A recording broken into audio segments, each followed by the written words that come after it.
ये शक्ति जिसके भक्त हुए हैं, ये शक्ति हमारे भीतर में है। इसको समझना चाहिए कि जिस चीज़ की हम इतनी वर्षों से भक्ति करते आए हैं, शायद वो हमारे भीतर में हो सकती है और तभी उसकी हम भक्ति करते हैं कि काश एक दिन हम उसे पहचान पाएं। ये जो शक्ति है हमारे भीतर में, इसको कुंडलिनी कहते हैं। और जो तीन शक्तियाँ हैं, महाकाली, महासरस्वती और महालक्ष्मी, उन्हीं तीन शक्तियों का ये एक प्रतिबिंब है जो कि ईश्वर के द्वारा, ईश्वर की इच्छा की शक्ति है। और ये जो चार्ट है हमारे भीतर, इस चार्ट में दिखाया गया है कि जो सुषुम्ना नाड़ी है, जो रीढ़ की हड्डी है, उसका जो अंतिम स्थान है, वहाँ ये कुंडलिनी की जो शक्ति है, वहाँ ये ठहरी हुई है। अब ये शक्ति हमारे भीतर जब जागरूक हो जाती है, तभी हमारी आत्मा में प्रकाश आता है और उस आत्मा के द्वारा हमारी चेतना बढ़ती है, जब तक कि हमारे सहस्त्रार पे हमारा जो मस्तिष्क है उसमें उसका पूरी तरह प्रकाश नहीं होता है। जब उसका पूरी तरह प्रकाश हो जाता है तो उस स्थिति को मोक्ष कहा जाता है। इसी मोक्ष से हम ईश्वर को पा लेते हैं। पर ये मोक्ष इस तरह नहीं है कि हमें घर बार छोड़ना होगा या हमें सन्यासी बनना होगा। सहज योग के अनुसार हमें गृहस्थ में ही रहकर, दुनियादारी में ही रहकर ये स्थिति पानी होगी। तो किस तरह ये होता है, यही सहज योग का विषय है। आप देख रहे हैं कि आपके सामने एक चार्ट है और उस चार्ट में तीन नाड़ियाँ दिखाई गई हैं। ये तीन नाड़ियाँ हैं। जो इस साइड की है, ये हमारी इच्छा शक्ति है, जो कि महाकाली की शक्ति है। जो दूसरी साइड में है, ये है महासरस्वती की शक्ति, जो हमारी क्रिया शक्ति है। तो इच्छा शक्ति और क्रिया शक्ति जब बैलेंस में होते हैं, जब बराबर होते हैं, तभी ये जो सुषुम्ना नाड़ी है, इसके द्वारा ये कुंडलिनी चढ़ती है। और इसके ही चढ़ने से बहुत से रोग हमारे भीतर जो हैं वो दूर हो जाते हैं और उसी से हमें आत्मा की प्रकाश होने से शांति मिलती है। ये शांति इस तरह नहीं कि एक मंत्र का जाप करते जाइए तो उसमें आदमी कुछ देर में स्थिर हो जाता है। वो स्थिरता में चेतना नहीं होती। पर इस ध्यान के मार्ग से आदमी निर्विचार चेतना में होता है, कि चेतना भी होती है और निर्विचार भी होता है। तो दोनों चीज़ें जो हैं वो अवश्य हैं। उसी से हमें आत्म साक्षात होता है। तो अब इसके विषय में बहुत सी चीज़ें हैं, पर जो मुख्य चीज़ है वो ये है कि किस तरह इसका जागरण किया जाए। जैसे हम कहते हैं कि देवी का जागरण है या देवी की भक्ति की जाती है, इसलिए कि ये जागरूक हो। तो कौन इसे जागरूक कर पाएगा? इसे जागरूक करने के लिए केवल वो शक्ति खुद ही जागरूक कर सकती है। और वही शक्ति आज इस संसार में आई हैं, जो कि श्री माता जी निर्मला देवी हैं। इनके बारे में बहुत कुछ लिखा गया है और बहुत से वर्षों पहले, 14,000 पहले, जो कि ऋषि हुए भुजंदर नाम के, उन्होंने कहा था कि इस युग में एक मनवंतर आएगा जिसमें ये शक्ति होगी कि दूसरों की शक्ति भी उठाएगा। इनके बारे में भृगु समिति में भी लिखा गया है। और अमेरिका में एक बहुत प्रसिद्ध दूरदर्शी हुए जीन डिक्सन, जिन्होंने भी इनके बारे में कहा गया है। और हम लोग भी इन्हें इसी तरह पहचान पाते हैं कि इनके द्वारा एक चैतन्य लहरी बहती है, और इस चेतन से जो भी हमारे भीतर में रोग होते हैं, जो भी हमारे चक्र बिगड़े होते हैं, वहाँ पर इनका अगर हम चैतन्य दें तो वो चक्र भी ठीक हो जाते हैं और वो रोग भी ठीक हो जाते हैं। इस तरह सारे संसार में जगह जगह में लोगों ने इसका अनुभव किया है, और उस अनुभव के सबूत से ये साबित होता है कि ये शक्ति हैं, कि इनकी दी हुई इस भेंट से, सहज योग से बहुत से लोग पार हो गए हैं, और यही हमने आज पाना है। इसीलिए हम यहाँ आए। आज श्री माता जी निर्मला देवी जी जयपुर आई हैं और कुछ ही समय में यहाँ विराजेंगी। उस देर में हमारे भीतर में एक ऑस्ट्रेलिया से डॉक्टर साहब आए हैं, जिन्होंने बहुत सी बीमारियों का रिसर्च किया है, और उन्होंने बहुत सी बीमारियाँ इस सहयोग के द्वारा, इनके चैतन्य के द्वारा बहुत सी बीमारियाँ ठीक कर दी हैं। और अब इस विषय में वो आपको बताएंगे कि किस तरह कई बीमारियाँ ठीक हो जा सकती हैं, जो कि एक साइकोसोमेटिक हैं, या जिसे कह लीजिए मानसिक हैं, और किस तरह हम अपनी साधना करेंगे, किस तरह हम अपने जीवन में सहज लाएंगे, जिससे ये सहज योग, ये कुंडलिनी की शक्ति हमारे भीतर जागरूक हो और स्थिर हो। तो अभी हम डॉक्टर वॉरेन साहब को बुलाते हैं, जो कि आपको ये समझाएंगे। Doctor Warren, I have just told them that you'll explain to them how various psychosomatic diseases are related to Sahaj Yoga and how they are cured. Dr. Ward.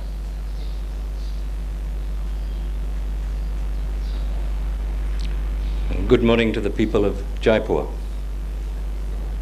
It's rather fulfilling for a doctor who is very, very much involved in his own rather narrow vision of medicine, in his rather narrow view of how we treat human illness, to come to the conclusion that all the causes of so-called disease lie within the subtle system, and that that subtle system can be explained, that the subtle system can be put into action, and that that subtle system can cure all illnesses. Yogi Ji mentioned that we are looking at psychosomatic illnesses.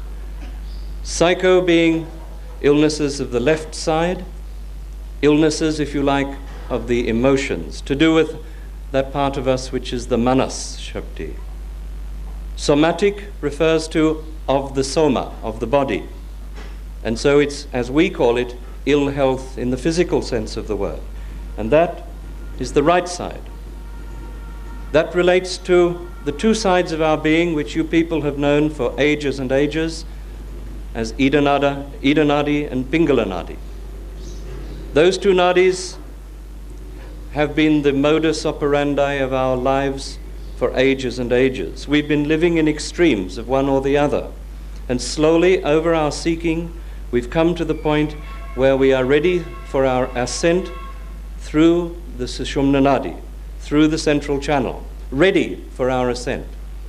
So all that has to happen is that something has to trigger it. That something is what Sri Mataji is able to do for each one of you, and then you are able to do for others. But what is the cause of disease? It is because we have been living in one extreme or the other, at one level or another of these chakras. The chakra is the cause. The nadis getting blocked is the cause. The imbalances of left side, right side is the cause of all disease. I don't get diabetes just because I eat sugar. In fact, it's very little to do with sugar. I don't get a nervous breakdown just because of some person who's trying to trouble us. I don't get severe muscular dystrophy or some incurable disease unless there is some cause in the subtle body. So we doctors should be looking at the realm of causes, at least. What in fact we are doing is looking principally at the realm of effects. The effect is the disease. The cause lies within the chakra. But the actual cure is beyond the cause. The cure is in the rising of the Kundalini and the repair of the chakra, the neutralizing of the damage, and the clearing away of the badas and obstructions in the chakras and the nadis as you know them.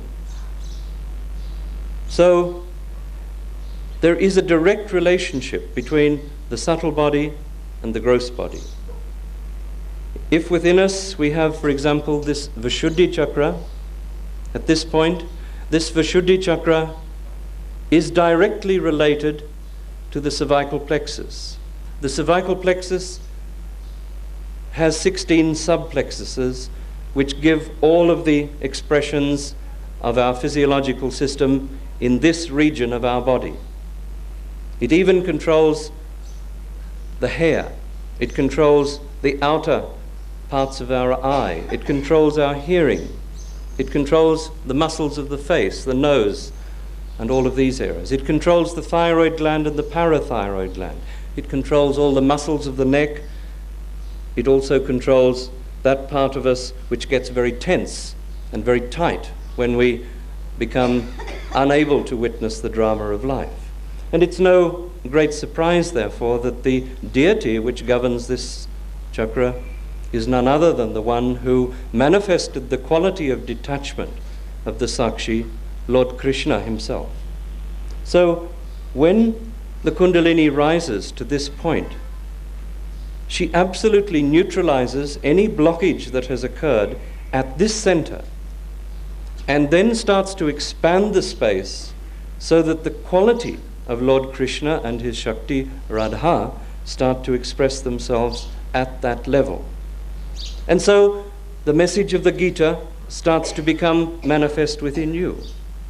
You become Lord Krishna's quality. You become all that is the Gita. The Gita itself becomes enlightened because you become the Sakshi. You become a detached person. You become the one who is the knowledge. You know that if you are not a realized soul, Krishna is speaking to you. If you're a realized soul, Krishna is speaking to you at another level. And so we start to understand the different levels of the divine play that was being expressed in the Bhagavad Gita. All of these things start to be revealed. But at a very mundane level, at a very practical level, all the diseases that have come to this center get cured. If, for example, we have a patient suffering from a thyroid problem, it is because there is some imbalance in the right side of the Vishuddhi chakra. If there's a problem with our calcium and phosphorus imbalance in our body, it's to do with the left side of the chakra which controls the parathyroid gland. If we've got spondylosis, which is purely a degenerative condition of the vertebral structures at this level, and it shows up on X-ray, and most of you have got some of it, a lot of Indian people suffer this problem, it is because this chakra is in trouble. If you have some of the problems of the heart, if you have angina pectoris, if you have that breathlessness and pain running down the left arm, inability to climb stairs without getting pain in the chest, this again is to do with this Vishuddhi chakra together with the heart chakra. So you can start to see things in terms of the way the chakra is functioning, and if it is not functioning correctly, then the disease process itself will ultimately set in. If it hasn't already set in, it will set in. Because what is in the subtle ultimately has to be expressed in the gross. So what we achieve in Sahaja Yoga, when the Kundalini rises through the central channel, it starts nourishing the chakra which has been constricted or damaged Or even in the case, for example, of cancer, a piece has been torn off. A piece of the chakra has literally detached itself from the whole, and cells in a runaway fashion start going off on their own. Whatever it is, this Kundalini, in rising to that point, starts to supply the center with energy which brings it back into balance. Take a case in point. If we've been living in extremes, if we've been, for example, constantly dominating another person, if we've been using our voice, particularly coming from this chakra, to dominate others, we may develop a thyroid problem. We may develop a thyroid which is either overactive or underactive. Doctors will treat it, we will give it some either medical or naturopathic treatment. But we're only treating the cause. And ultimately, if that person doesn't change the tendency within his life to be a dominating person through his aggressive words and through his manner of dominating others, then nothing is going to be achieved by the doctor. What has to happen is that there has to be an inner transformation of the being. There has to be, at this level, a manifestation of the quality of the divine which was built within you in potential form to be expanded as a divine quality after self-realization. That is the function of the awakening of Kundalini, in the sense of its neutralizing all the problems that we in medical science have to face. So rather than me say, I have to be a better person, I have to be less aggressive, I have to be more sweet in the way in which I speak to people, instead of doing it that way, which has failed, frankly, it has failed, what happens is the Kundalini rises in a spontaneous way, and with its own innate intelligence, knows exactly which chakra to nurture, knows exactly how much energy to release to that center, knows which petal of the chakra to concentrate its energy upon, and so slowly the blockage gets neutralized and normal health is restored. Take my case in point. When I came to Sahaja Yoga, I had had 2 heart attacks, 2 cardiac infarctions.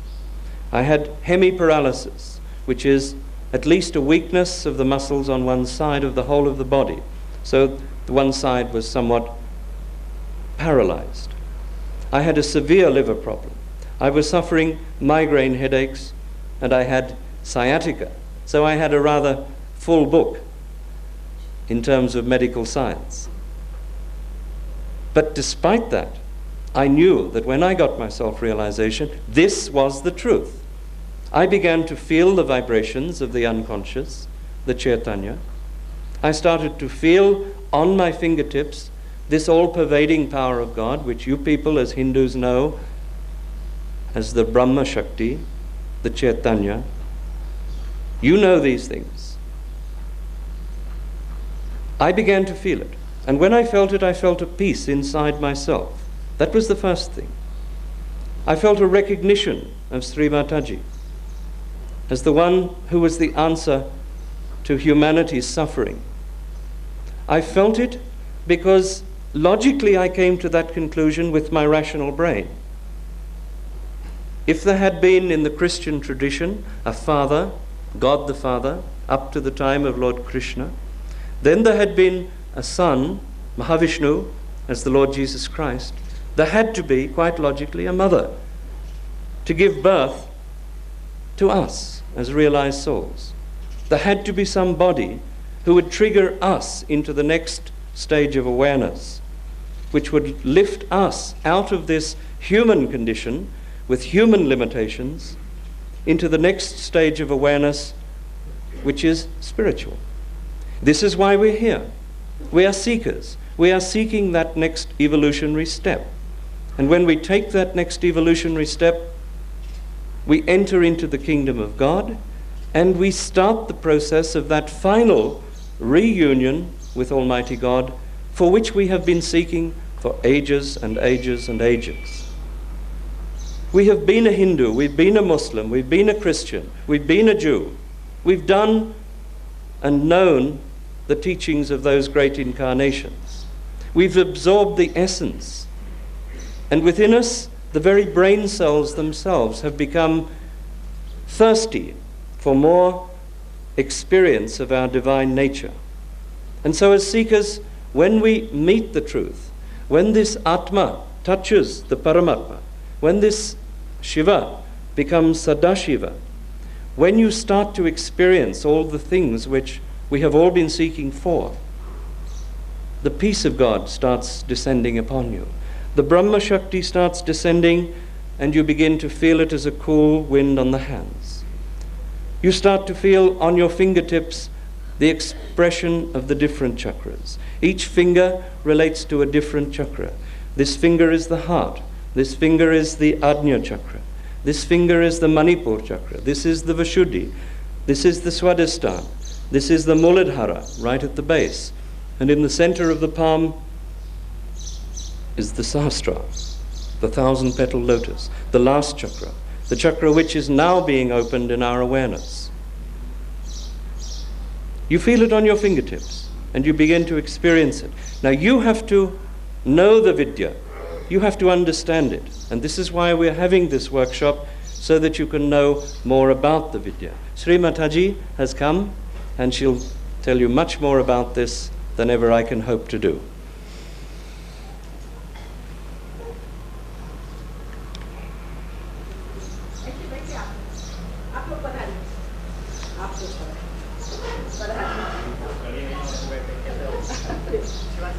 Is the one here?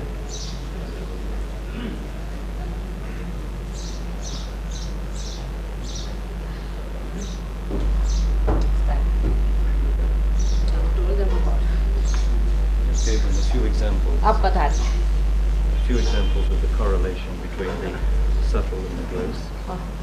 Shri Mata जी के बारे में आपको अभी बताया गया था. अब श्री माता जी कुछ प्रवचन तुम भी दें. तो कुछ बोलो. मैंने पहले बोल दिया आपके बारे बोल में. चुके हैं. Enough, brother. So, they will wait. Would you like to sit, Sri Mataji? Here I can sit. That's quite Yes.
Jaipur के सर्वसत्य शोधकों को हमारा प्रणाम.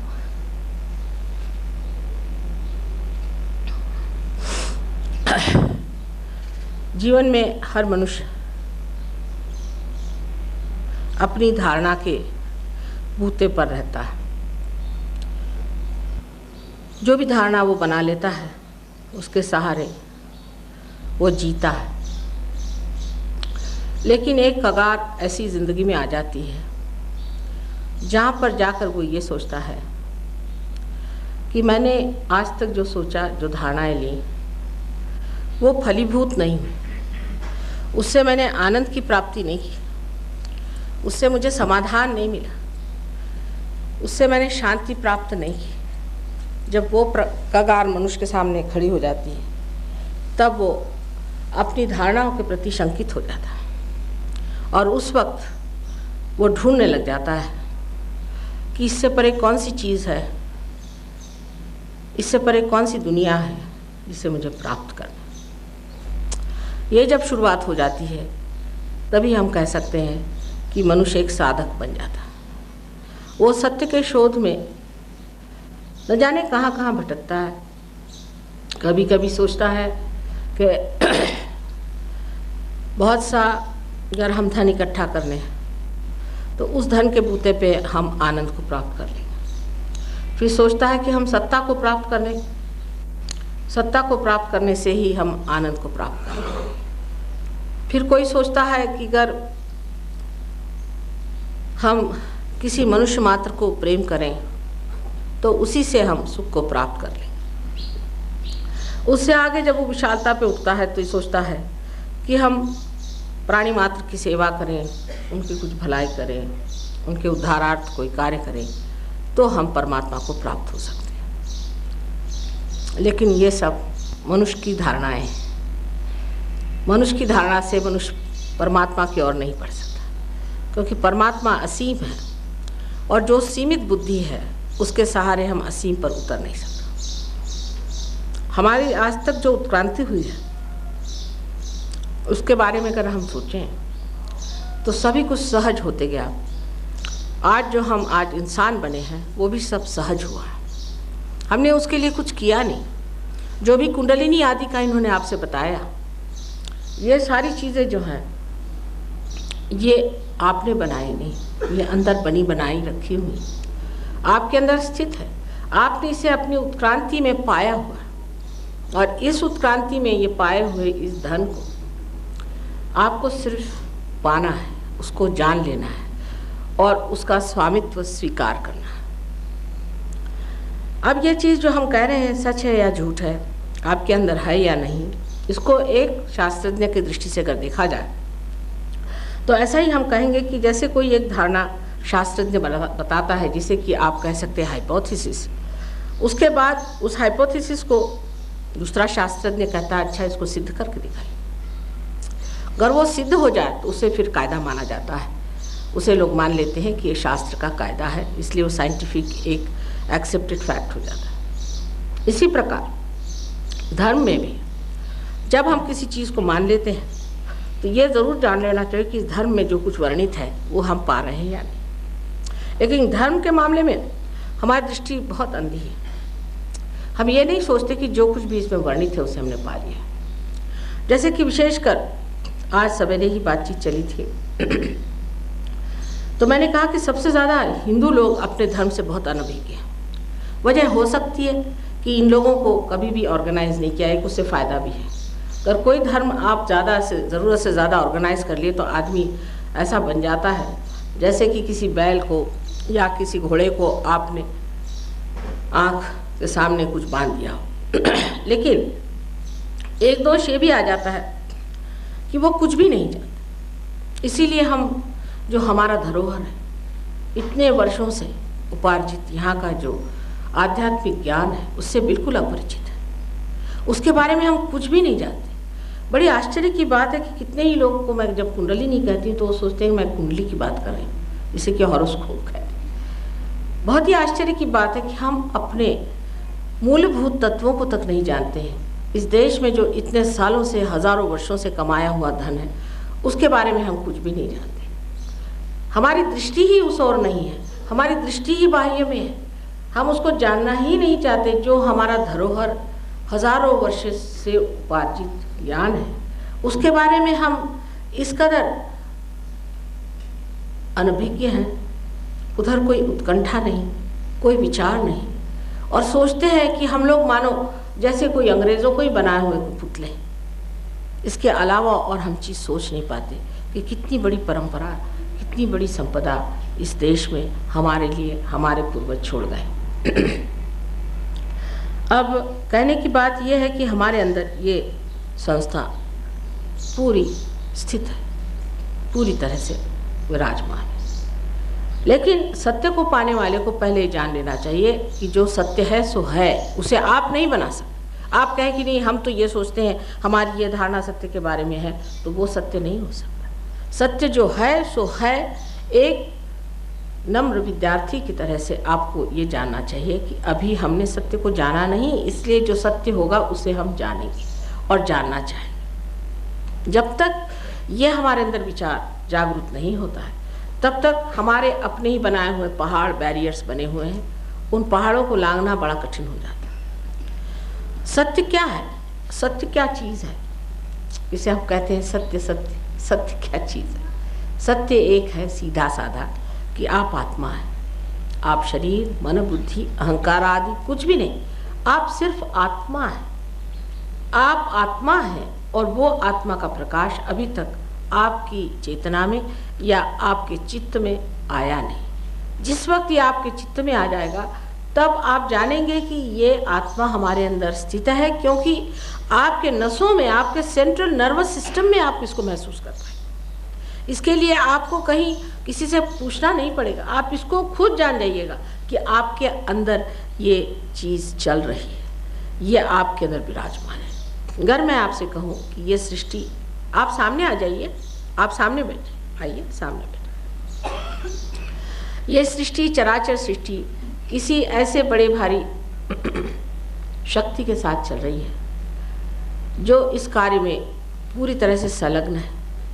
तो आपको विश्वास नहीं होगा, किंतु सोचिए कि ये जो फूल बनाए हैं, क्या हम ऐसे फूल बना सकते हैं? क्या इन फूलों से जो फल बनते हैं वो हम कर सकते हैं? कोई सा भी जीवित कार्य हम कर सकते हैं? जो कार्य करते हैं सो मरा हुआ। समझ लीजिए अगर कोई पेड़ मर गया, उसे हमने टेबल बना लिया तो सोच लिया बड़ा भारी काम कर लिया, मरे से मरी चीज़ बना ली। और जब मरे से मरी चीज़ बना लेते हैं तो वो जो जड़ वस्तु है वो भी हमारे सर पे बैठ जाती है, क्योंकि जड़ और चेतन का हमेशा झगड़ा चलता है, और आत्मा जो है उससे जड़ हमेशा भागता है। जब आपने एक बार कुर्सी बना ली तो कुर्सी आपके सर पे बैठ गई, क्योंकि आप कुर्सी के सिवा बैठ नहीं सकते, कुर्सी लेकर आपको घूमना पड़ेगा। जिस चीज़ की जड़ की आपने आदत लगा ली वो जड़ आपकी खोपड़ी पे बैठ गई। इसका मतलब सीधा ये है कि हम जड़ से जल्दी ही प्रभावित हो जाते हैं बनिस्बत चेतन से, और चेतन से भी अगर हो गए तो भी हम आत्मा के प्रति उतने उन्मुख नहीं होते हैं, उस तरफ हमारा इतना ध्यान आकर्षित नहीं होता है। उसकी वजह यह है कि हम अभी तक उतने ऊपर देख नहीं पाते, उतने उन्नत नहीं। अब बहुत से संसार में ऐसे लोग हो गए जिन्होंने बड़े महत् कार्य करके परमात्मा के बारे में, उनके साम्राज्य के बारे में, उनके बड़प्पन के बारे में, कुंडलिनी के बारे में सब कुछ बताया, लेकिन ये किंवदंती हो गई।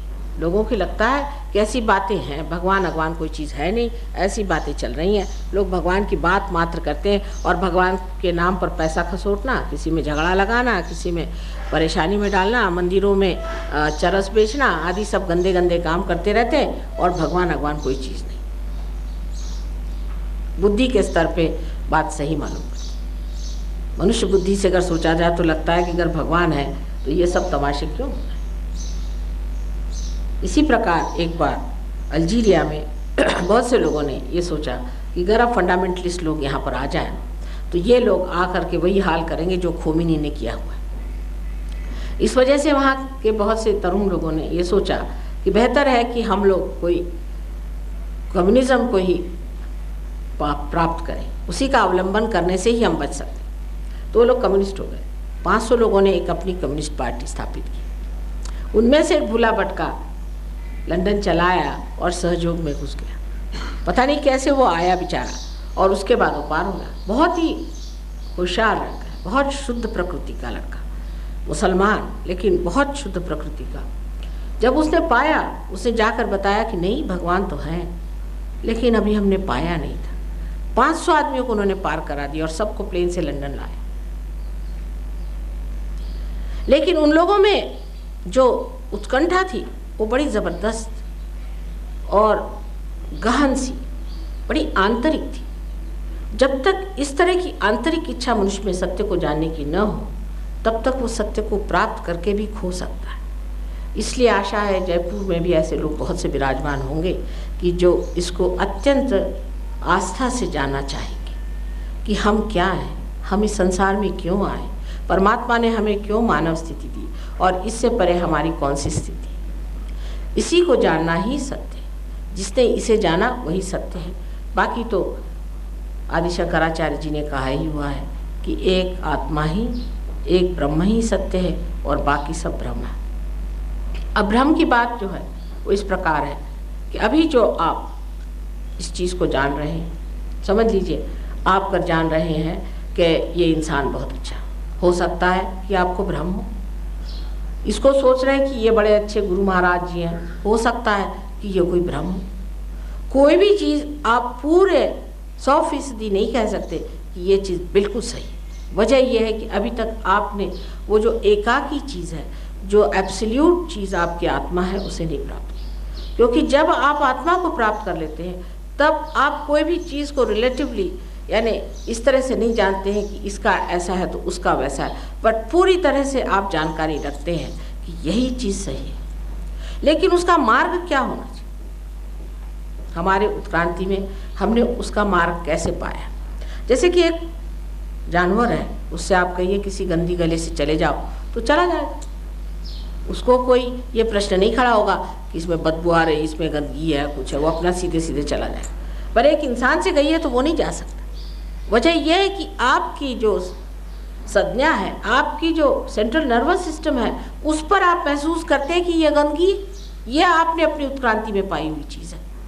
जो चीज़ आपने पाई है वो आपने सेंट्रल नर्वस सिस्टम में पाई है, और इसी प्रकार आत्मा को भी आपको सेंट्रल नर्वस सिस्टम में पाना चाहिए। नहीं तो अपने ही को लोग कहे हम बड़े हैं, हमने पा लिया है, हम पहुँचे हुए हैं, हम पार हैं, इस तरह से अपने कोई सर्टिफिकेट कोई दे दे तो वो मानने की बात है। लेकिन जब कोई चीज़ ऐसी हो जाती तो उसकी शक्तियाँ भी प्राप्त होनी चाहिए। माने ये कि अगर कोई कहे कि मैं गवर्नर हूँ तो उसके पास अपनी शक्ति होती है गवर्नरशिप की। इसी प्रकार जब अपनी आत्मा को आप प्राप्त होते हैं तो उस आत्मा की शक्ति को आप प्राप्त होते हैं। अगर उस शक्ति को आप अपने सेंट्रल नर्वस सिस्टम, फिर मैं कहूँ अगर प्राप्त नहीं कर सकते, सिर्फ दिमागी जमा खर्च है, तो वो शक्ति नहीं। माने सबसे पहले आपको सामूहिक चेतना प्राप्त होती है। सामूहिक चेतना, इसे कि कलेक्टिव कॉन्शियसनेस कहते हैं, जिसमें आप दूसरों के चक्रों को जान सकते हैं और अपने भी चक्रों को जान सकते हैं। क्योंकि सबसे पहले तो आप अपने ही को प्राप्त होते हैं, अपनी आत्मा को प्राप्त होते हैं। इसको कहते हैं सेल्फ रियलाइजेशन, माने अपने सेल्फ ही को आप जानते हैं कि आपके अंदर क्या दोष है। दूसरी चीज़ है आप अपने उंगलियों के इशारों पर जान सकते हैं कि दूसरों में क्या दोष है। यही सामूहिक चेतना का अपने सेंट्रल नर्वस सिस्टम पे जागरूक होना, अपने मज्जा तंतुओं पे जागरूक होना ही आत्म साक्षात्कार है। जबानी जमा खर्च नहीं है, तर्क वितर्क नहीं है, शब्द जाल नहीं है, किसी का कुछ कह देना कि तुम ये योगानंद हो गए, भोगानंद हो गए, उससे नहीं होता है। कोई सर्टिफिकेट से नहीं होता। ये अंतर योग है, ये क्रिया जीवंत क्रिया है, जीवंत शक्ति की क्रिया है, जो जीवंत मनुष्य में होती है और जो उसमें पूरी तरह से का उसका प्रत्यय देती है, उसका प्रमाण देती है। किंतु हम लोग कोई भी बाह्य चीज़ों में पहले लिपट जाते हैं। ये एक अंदर से होने वाली घटना है। अब जैसे बहुत से लोग हैं कहते हैं कि गेरुआ वस्त्र पहनना चाहिए, गेरुआ वस्त्र पहनने से आप सन्यासी हो जाए। बाह्य के 2 रुपए में अगर कपड़ा आप रंगा ले तो क्या आप सन्यासी हो जाए? गेरुआ वस्त्र पहन के आप सबकी प्रॉपर्टी मारते फिरते हैं, आप सन्यासी कहाँ से हो? आपकी नज़र तो सारे सबके जेब पर है, आप सन्यासी कैसे हो? गेरुआ वस्त्र किस लिए पहना जाए? अंदर का गेरुआ पहनिए।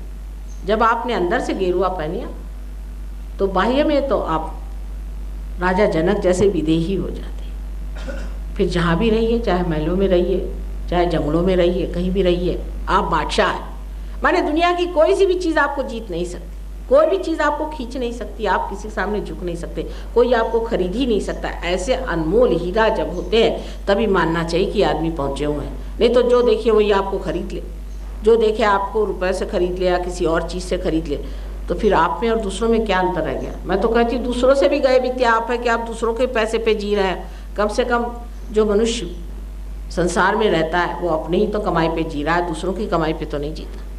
सन्यासी वस्त्र पहन करके आप दूसरों की कमाई पे जी रहे हैं तो इससे फायदा ये कि वस्त्र को छोड़ के कायदे से कमाई करिए। पर अधिकतर लोग जो और कोई कमाई नहीं कर सकते वही इस तरह की कमाई करते हैं। लेकिन हमारे बुद्धि में भ्रम है कि हमने जैसे ही काषाय वस्त्र देखा हो गया, उसके पीछे हम लोग लट्टू। खासकर हमारी लेडीज में खासकर बात है। आज ही मैंने देखा कि सब औरतें जिनके गुरु थे वो पार नहीं हुए, उनके पति लोग पार हो गए। धर्म के प्रति जब हमारी दृष्टि उठती है तो इस प्रकार कि जब हम गलत चीज है उसी को मान लेते हैं, ये तामसिक प्रवृत्ति है। और जब धर्म से हमारी प्रकृति हटती है तो हम यही नहीं जानते कि सही क्या और गलत क्या। इसी द्विधा में रहते हैं कि सही क्या गलत क्या। जैसे कि पाश्चिमात्य देशों में लोग हैं, उनको यही नहीं पता है कि सफ़ेद क्या और काला क्या। ऐसे लोगों को यही कहा जाता है कि सिर्फ अहंकार के बूते पे जो आदमी चलता है वो यही कहता है कि मुझे ये पसंद है इसलिए अच्छा है, मुझे ये पसंद है। पर कौन है वो जो उसे पसंद है? वो तो तुम्हारा सिर्फ अहंकार है। जब अहंकार खुश होता है तो आदमी कहता है मैं तो आज सुख में हूँ। जिस दिन अहंकार दुखता है तो कहता है मैं दुख में। अहंकार के बूते पे रहने से मनुष्य इसी चक्कर में पड़ा रहता है, पल में तोला पल में मासा। लेकिन जब आप अपने आत्मा पर आ जाते हैं तो आत्मा सत्य स्वरूप तो है ही, लेकिन ये आनंद स्वरूप भी, यही आनंददायक है। और आनंद किसी से नहीं प्राप्त हो सकता। अगर कोई कहे कि मेरे पति अच्छे नहीं हैं, मेरी पत्नी अच्छी नहीं, मेरे बाप अच्छे नहीं, मेरी माँ अच्छी नहीं, इसलिए मैं दुखी हूँ या समाज के कारण मैं दुखी हूँ, तो जान लेना चाहिए इसलिए आप दुखी नहीं हैं, आपने वो स्रोत पाया नहीं जिससे कि आनंद मिलता है। वो है आपका आत्मा जो आप ही के अंदर निहित है। इस आत्मा को प्राप्त करना चाहिए जिसके अंदर सुख दुख की द्विधाएं नहीं, जो सिर्फ निरानंद है। उस निरानंद को प्राप्त करना चाहिए, क्योंकि सुख दुख के झमेले में पड़ करके मनुष्य कभी सुख में कभी दुख में चलता है। वो अविनाशी चीज़ नहीं है, एक बार इसका विनाश होता है कभी उसका विनाश होता है।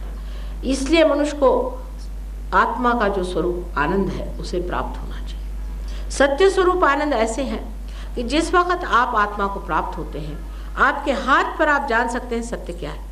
समझ लीजिए आपसे कहा गया कि फलाने मंदिर में स्वयंभू देवता है, समझ लीजिए। अब किसी ने कह दिया तो हो गए, हो सकता है किसी ने ला के वहाँ बिठा दियो कहे स्वयंभू आ गए। कैसे जानिएगा कि ये स्वयंभू? कैसे पहचानिएगा कि ये स्वयंभू? उसको पहचानने का तरीका ये है कि जब आप आत्मा से प्राप्त होते हैं तब आपके अंदर से चैतन्य की लहरियाँ, जिसे कि सौंदर्य लहरी करके आदि शंकराचार्य ने वर्णित किया है, आपके अंदर से बहने लग जाती है और आप उसे जान सकते हैं कि ये असल है या नकल है। एक बार हम लोग कश्मीर गए थे। कश्मीर में घूमते घूमते एक जगह बड़े ज़ोर के मुझे चैतन्य की लहरियाँ महसूस हुई। तो मैंने ड्राइवर से पूछा यहाँ कोई बड़ा पुराना मंदिर है किसी का? कहले नहीं, ये तो जंगल। मैंने कहा अच्छा चलो इस तरफ चलो। रास्ते से गुजरते गुजरते आगे गए तो कुछ गरीब मुसलमानों की झोपड़ियाँ ओपड़ियाँ दिखाई। तो उनसे पूछा भाई यहाँ कोई मंदिर है? तो नहीं, कह ले यहाँ एक चीज़ है, हज़रत बल। मैंने कहा अच्छा। मोहम्मद साहब का एक बाल वहाँ रखा हुआ था, 5 मील दूरी पर उसको मैंने पकड़ा। अब ये मुसलमान भी नहीं जानते जो उसके लिए लड़ते हैं। नमाज पूरा कुंडलिनी का जागरण है। मोहम्मद साहब का वर्णन अपने शास्त्रों में महामेधा करके। लेकिन ये मुसलमान क्या जाने और हिंदू क्या जाने, जब तक आत्मा को प्राप्त हम नहीं करेंगे तब ना हम न कृष्ण को जाने और ना ही हमने राम को जाना। जब वो अकबर की बात करते हैं तो श्री कृष्ण की बात करते हैं, विराट की। क्या हम जानते हैं कि उनका और उनका बड़ा घनिष्ठ संबंध है? ईसा मसीह ने साफ कहा था कि those who are not against me are with me. ये लोग कौन है? ईसाई लोग कभी इस बात को सोच भी नहीं सकते कि साक्षात महाविष्णु ही, जिनका वर्णन देवी महात्म्य में आता है, शायद बहुत कम लोगों ने पढ़ा होगा, वही साक्षात जीसस क्राइस्ट थे।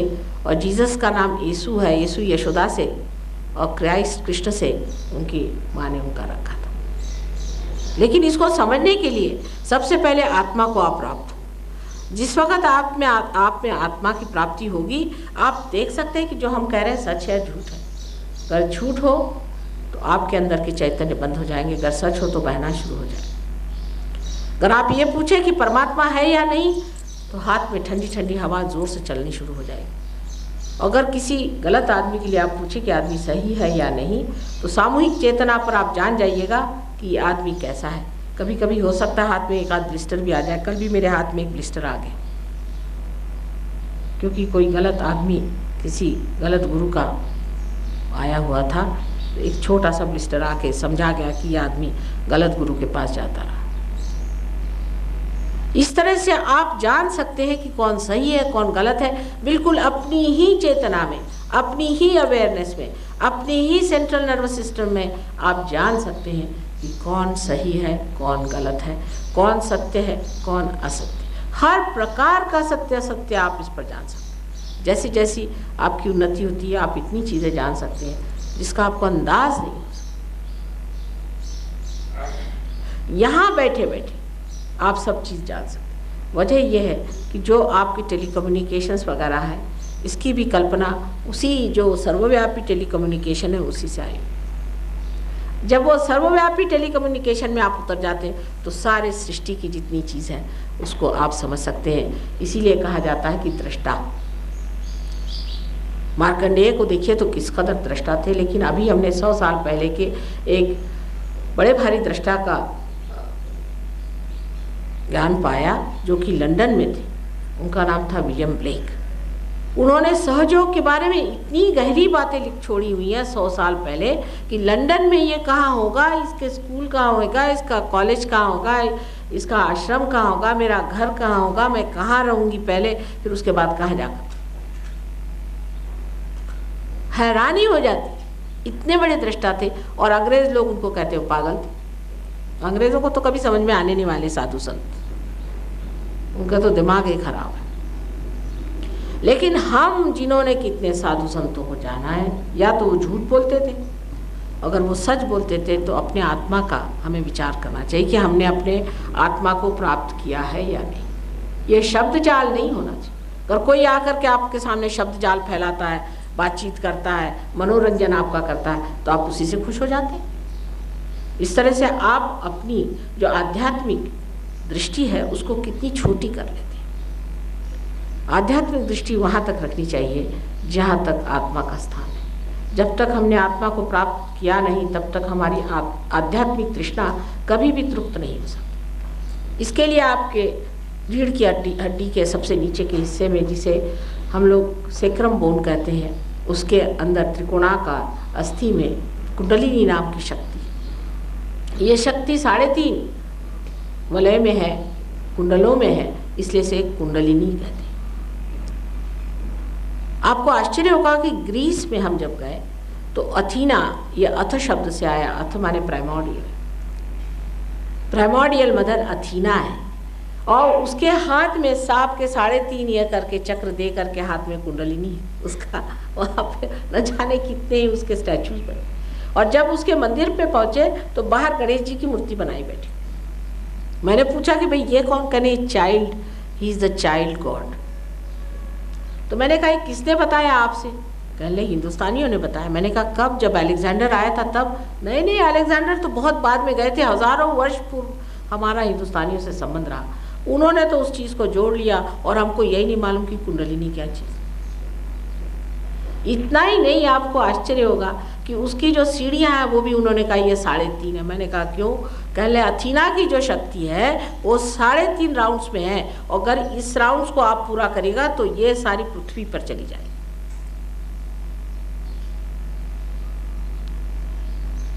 ये 3.5 क्यों है? इसका एक गणित है। इस गणित के वजह से 3.5 है।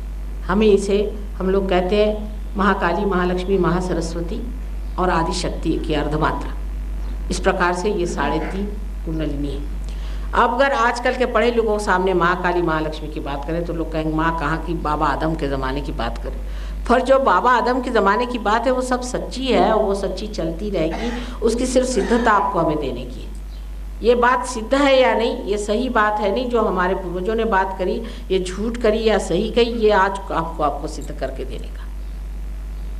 पर ये आप ही से सिद्ध होगा। आप ही के अंदर जब आत्मा जागृत होगी तभी ये सिद्ध हो सकता है, नहीं तो नहीं हो सकता। ये जो शक्ति है शुद्ध इच्छा है। बाकी जितनी भी हमारी इच्छाएं हैं अशुद्ध है। आपने इकोनॉमिक्स का लॉ जाना है कि individual wants can be satisfied, but in general wants cannot be satisfied, not satiable। इसका मतलब यह है कि हमारी इच्छाएं अगर शुद्ध हो तो वो इच्छा, जब जो इच्छा अगर शुद्ध इच्छा हो तो उसके बाद कोई इच्छा ही नहीं रहनी चाहिए। लेकिन क्योंकि इच्छा शुद्ध नहीं थी इसलिए एक इच्छा हुई, फिर दूसरी इच्छा हुई, आज हुआ मकान बनाओ, कल हुआ घर बनाओ, फिर तीसरा हेलीकॉप्टर खरीदो। लेकिन जो शुद्ध इच्छा की शक्ति है वो एक है, और वो इच्छा यह है कि हमारा योग इस सर्वव्यापी शक्ति के साथ होना चाहिए। यही शुद्ध इच्छा है। जब तक ये शुद्ध इच्छा पूरी तरह से प्लावित नहीं होती, तब तक कोई सी भी दुनिया की इच्छा से हम आनंद को प्राप्त नहीं कर सकते। लेकिन जैसे कल मैंने बताया कि योग के दो अर्थ होते हैं। एक तो अर्थ होता है योग माने जोड़ना, हमारे आत्मा से हमारा कुंडलिनी का योग, या हमारे अंदर हमारे चित्त में सारी सर्वव्यापी शक्ति से योग होना, एक ये योग हुआ। और दूसरा अर्थ योग का होता है कौशलम माने एक्सपर्टाइज। एक बार ये शक्ति हाथ में लगने के बाद ये आपको जानना चाहिए कि शक्ति क्या है, इसका असर क्या है, इसका उपयोग क्या है, इसको कैसे इस्तेमाल करना चाहिए और इसका लाभ किस तरह से हो सकता है। क्योंकि सहयोग जो है आज समाजोन्मुख है। एक दो व्यक्तियों के लिए आज सहयोग नहीं, हजारों व्यक्तियों को पार करना है, हजारों व्यक्ति पार हो सकते हैं, ऐसा ये सहयोग है। एक आदमी को बिठाकर पार करने की कोई बात नहीं रहेगी कि व्यक्तिगत हो, ये समाजोन्मुख है। क्योंकि इसके लाभ समाज को होते हैं। सबसे पहले तो तंदुरुस्ती इंसान की ठीक हो जाती है, बगैर पैसे के, बगैर डॉक्टर के, बगैर डायग्नोसिस के, बगैर किसी चीज़ के। मानसिक स्थिति ठीक हो जाती है, सांपत्तिक स्थिति ठीक हो जाती है, क्योंकि लक्ष्मी का तत्व ठीक हो जाता है। हमारे देश में लोग कहते हैं कि आपके अंदर इतनी योग शक्ति है, आप लोग इतने योगी हैं, इतने आध्यात्मिक है, आप गरीब क्यों? क्योंकि हमारे देश में कभी किसी ने योग प्राप्त नहीं किया, कोई पॉलिटिशियन ने कभी योग प्राप्त नहीं किया, बेकार के चक्करों में घूमते रहे। आज तक किसने योग प्राप्त किया? जब अपने देश में योग की प्राप्ति होगी तो श्री कृष्ण ने साफ कहा है कि योगक्षेम वहाम्यम, पहले योग को प्राप्त करो। जब सुदामा जी श्री कृष्ण से मिलने गए तभी उनको क्षेम प्राप्त हो। इसी प्रकार जब तक हम परमात्मा के साम्राज्य में नहीं जाते हैं, ये परमात्मा की जिम्मेदारी नहीं रह जाती कि वो हमारे क्षेम को देखें। अभी तो आप जिनके राज्य में बैठे ये उनकी जिम्मेदारी है। जिस वक्त आप परमात्मा के साम्राज्य में उतरेंगे तब वो परमात्मा की जिम्मेदारी हो जाती कि वो आपको क्षेम प्रदान करते हैं। इसका मतलब ये नहीं कि आप पे रुपया बरसाते हैं, वो तो बहुत ही गलत चीज़ हो जाएगी। लेकिन ऐसी स्थिति आप प्राप्त करते हैं कि समाधान में आप इतना प्राप्त होते हैं कि किसी तरह से आपको कोई चीज़ की दिक्कत नहीं रह जाती और अब कोई मांग नहीं, अब कुछ नहीं चाहिए, माँ हम आनंद के सागर में तैर रहे हैं, ऐसा आप कहने लगते हैं। इतना ही नहीं, आपके अंदर धर्म जागृत हो जाता है।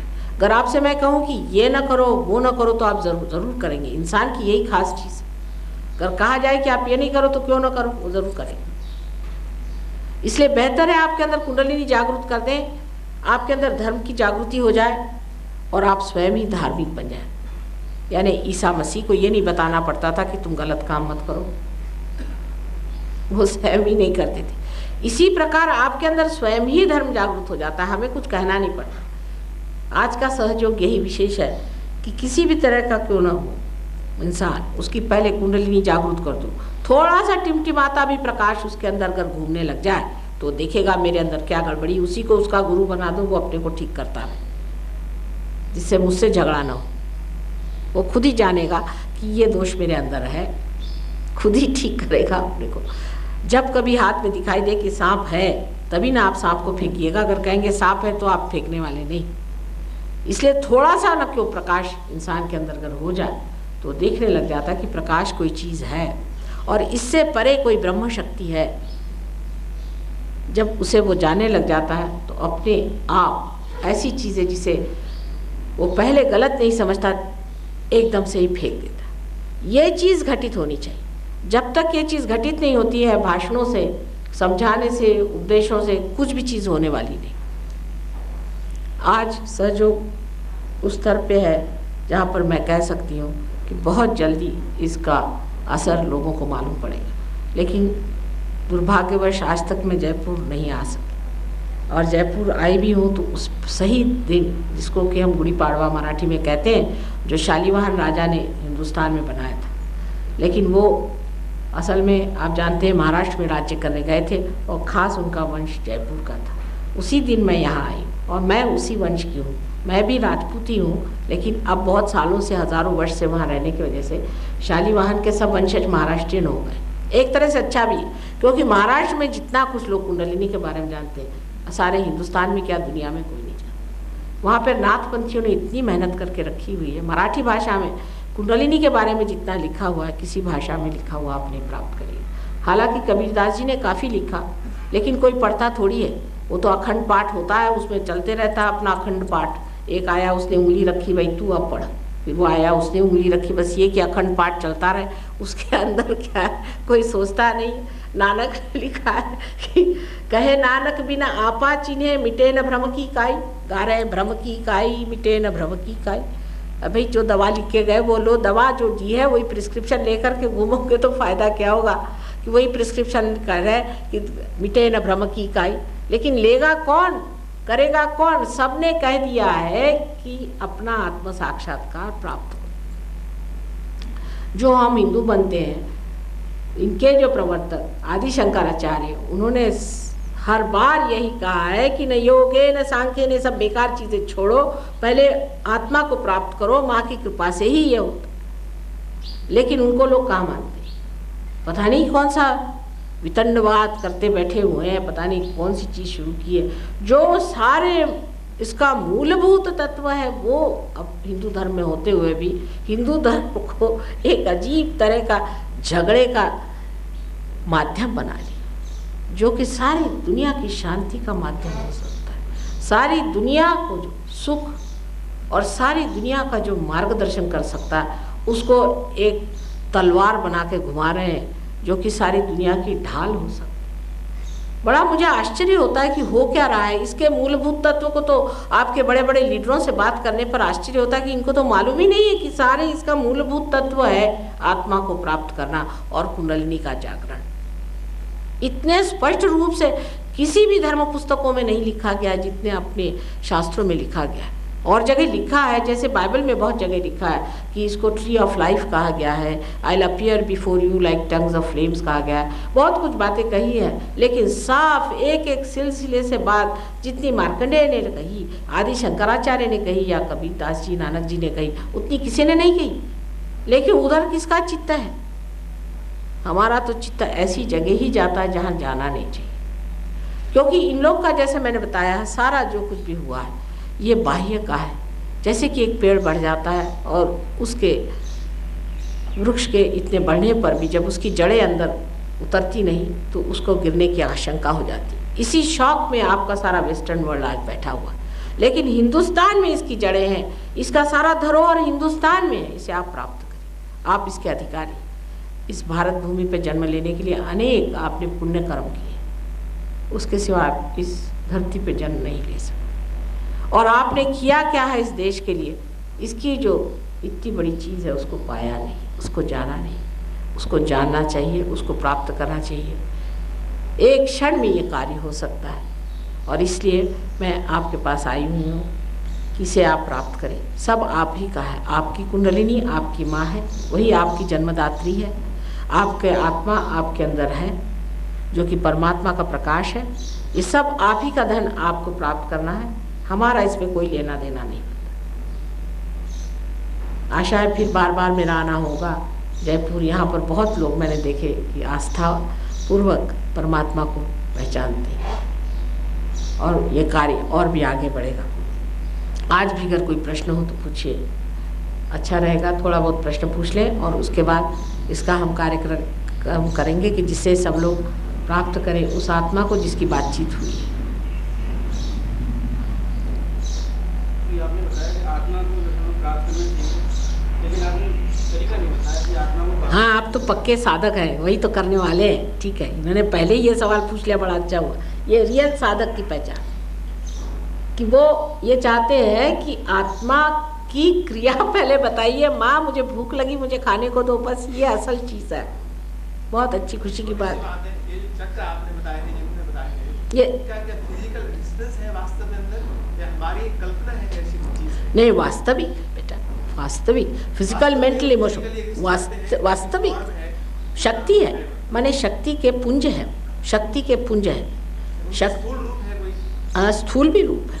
स्थूल रूप है कि उस जगह में आपकी, जिस जगह आपका चक्र खराब हो जाएगा, आप देखिएगा कि आपके जो पीठ के मनके हैं वो बाहर निकल आए। स्थूल रूप से भी असर करती है, पर शक्ति के पुंज है, वो शक्ति के पुंज है। साढ़े 3 जो हाँ, ये कहाँ कौन सी जगह है? कहाँ? 3.5 जैसे बता रहे हैं। हाँ, तो ये कौन सी जगह, कौन सी हड्डी के पास है? वही तो मैं बता रही हूँ, सेक्रम बोन के अंदर त्रिकोणाकार अस्थि जो है उसके अंदर है। ये देखिए नीचे में, यहाँ पर जो नीचे रीढ़ की हड्डी के नीचे में एक त्रिकोणाकार अस्थि है, उसके अंदर। के अंदर है? जी हाँ, उसके अंदर ये शक्ति है।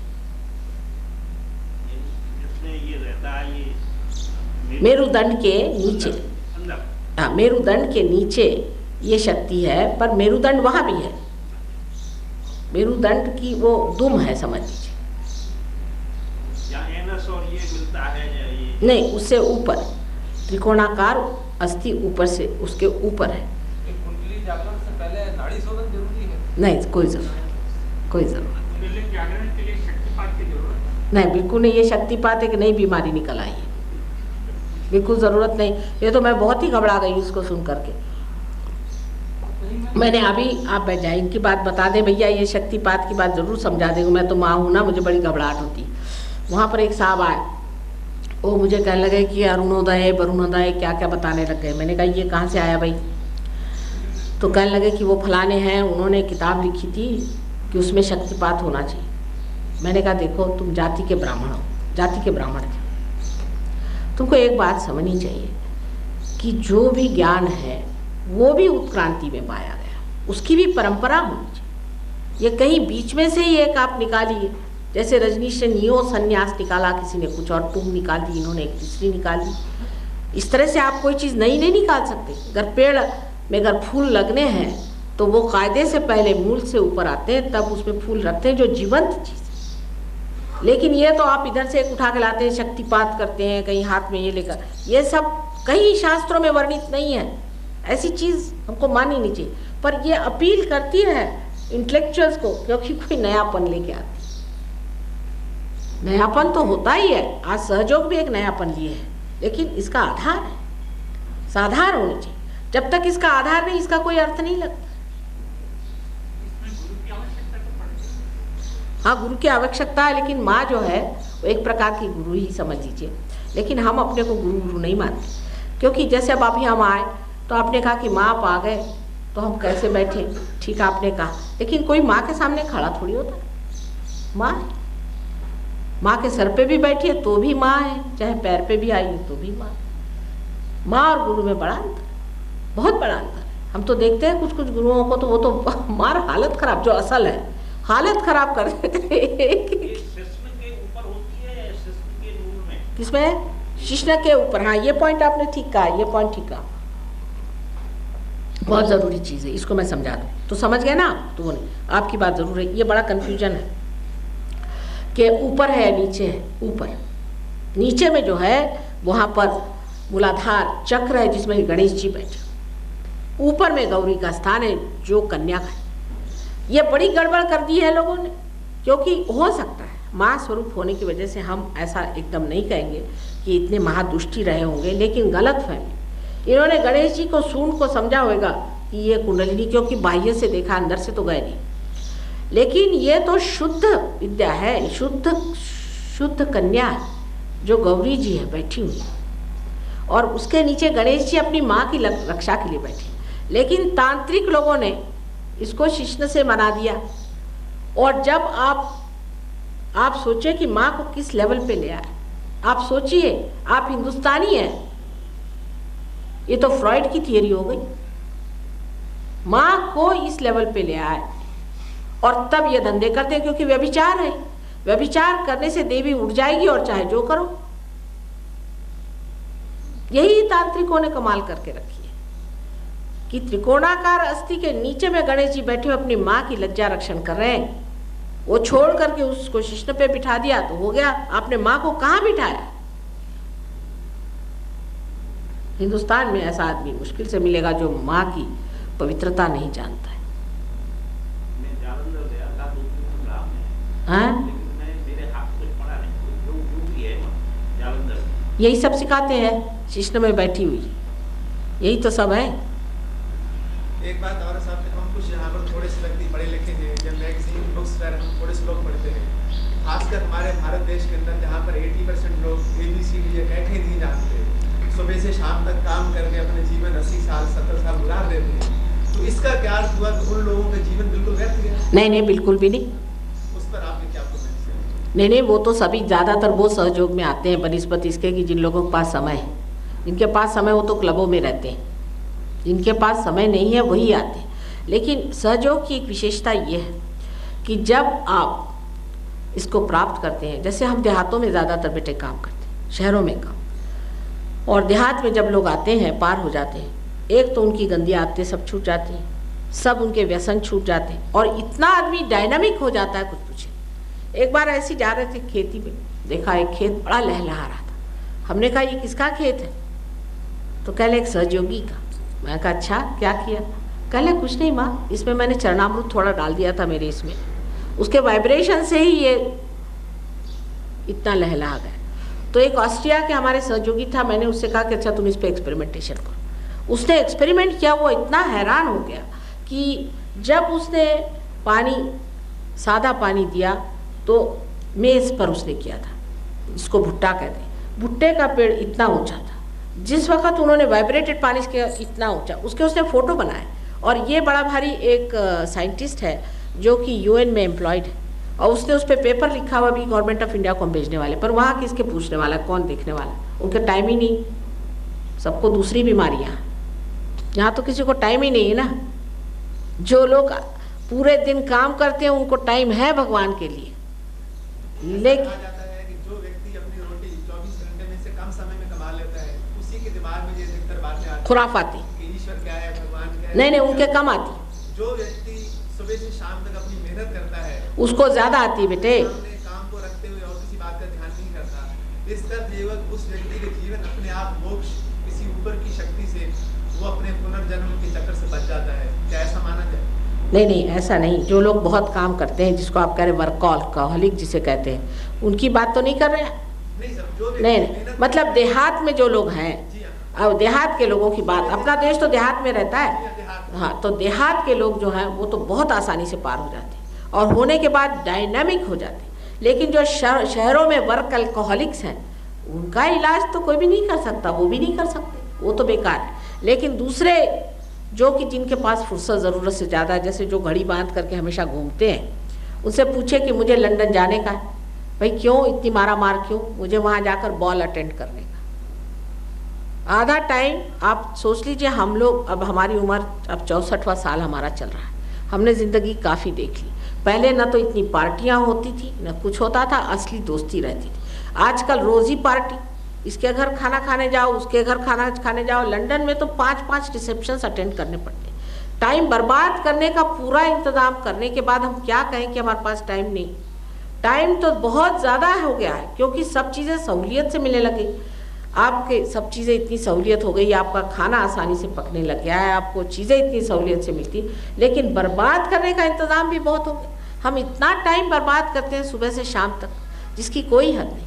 पर अगर कोई सोचे कि थोड़ा सा समय परमात्मा के लिए देना है, तो इतने से क्षण में भी परमात्मा आपके साथ हो सकते हैं। आप बोलिए। माँ है जो सेक्स के द्वारा बच्चों को जन्म देती है। हाँ? माँ सेक्स के द्वारा बच्चों को जन्म देती है। कट या तो कहा जा सकता है, लेकिन आपने कुछ ऐसे कहा है अवांछनीय हो। माँ सेक्स से जन्म देती है, ये तो गलत स्टेटमेंट हुआ बेटा। स्टेटमेंट गलत हो, स्टेटमेंट गलत। तो है ही सेक्स का, मतलब आपने कुछ ऐसे कहा। नहीं, सेक्स बुरी बात तो मैंने नहीं कही, मैंने नहीं कही। लेकिन पत्नी के साथ सेक्स होता है, माँ के साथ तो नहीं। बच्चे को जन्म देती है। हाँ, बच्चों को जन्म देना सेक्स का काम नहीं, बच्चे को जन्म देना सेक्स का काम नहीं है। सेक्स तो पति पत्नी में होता है ना, बच्चे से तो नहीं होता। बच्चे से तो पवित्र रिश्ता है। हाँ, पत्नी होती है, लेकिन पवित्र रिश्ता है। माँ से तो पवित्रता है, ये तो मानना चाहिए।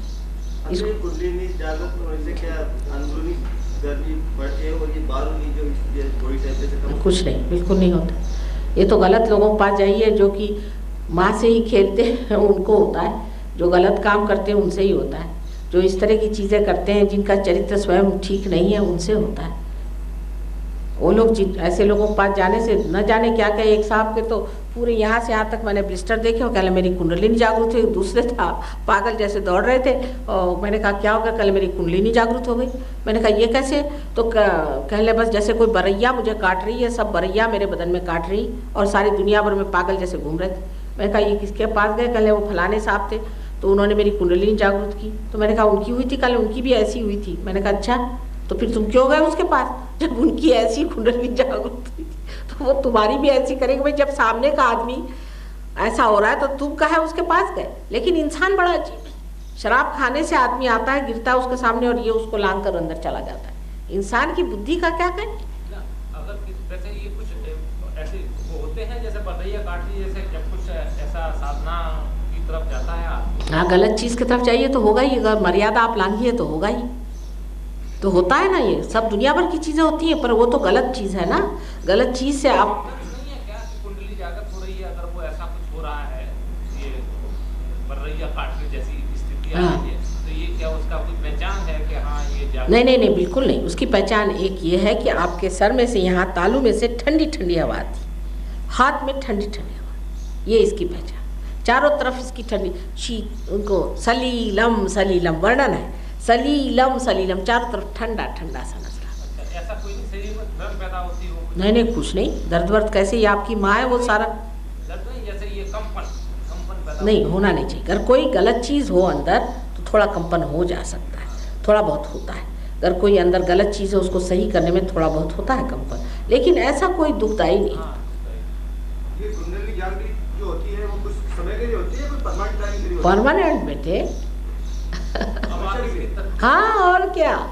इसका अनुष्ठान क्या है? अब बता तरकीब इसकी। वही तो तरकीब ही तो बताने आए हैं। तरकीब तो जाने कब वो कुछ होगा जब मालूम पड़ेगा, पहले इसका शुरुआत कैसे किया था इसमें पहले आपको यही बताना है। पहले इनके सवालात तो जान लीजिए।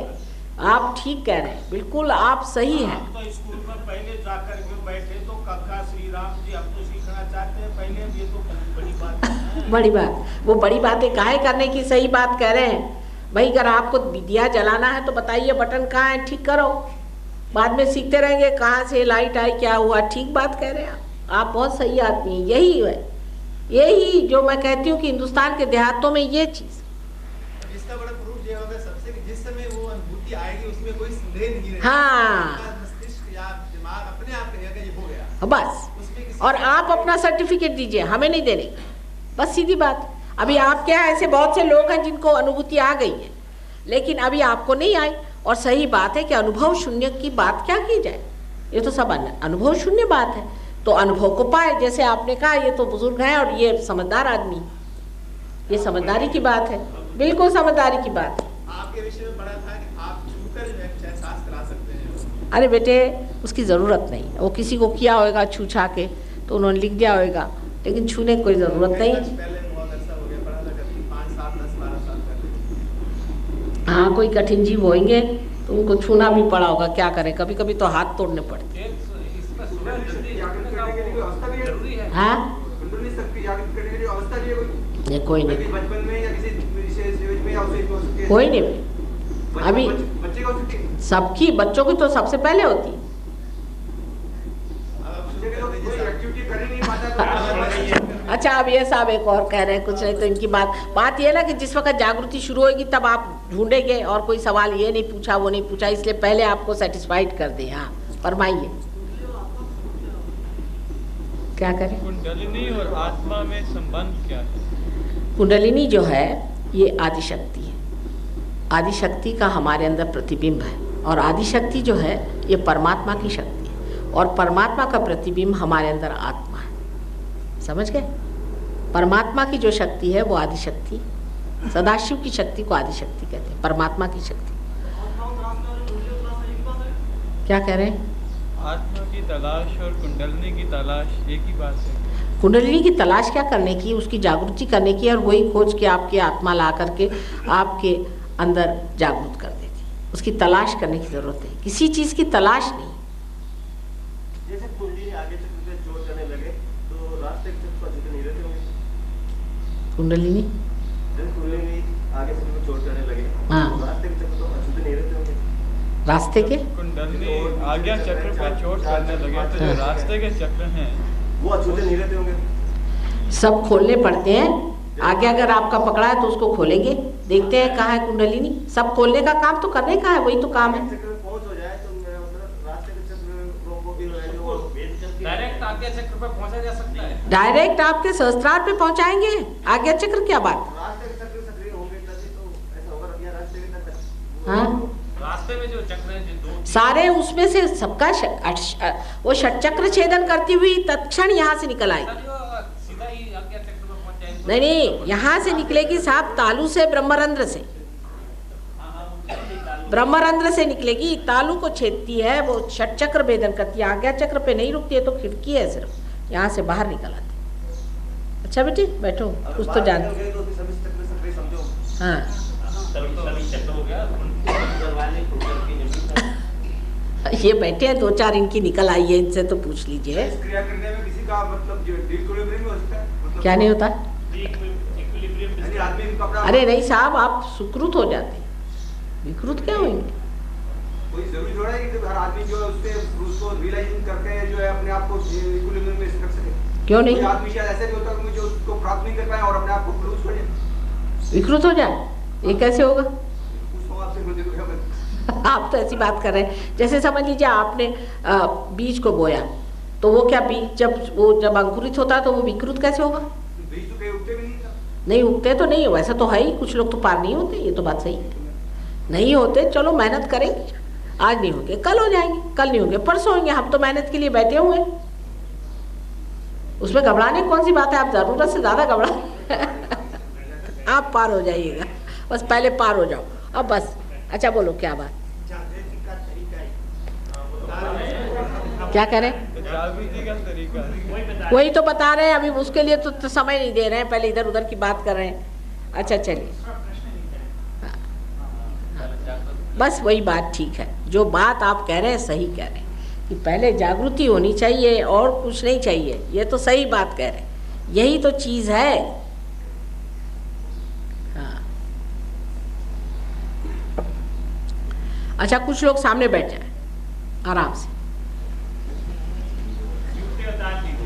कोई घबराने की चीज नहीं, कोई परेशानी की चीज नहीं, इसमें किसी को कोई तकलीफ नहीं। आप सामने बैठिए, बैठिए इधर, आपको तो जरूर पार कराना है मुझे, बैठिए इधर।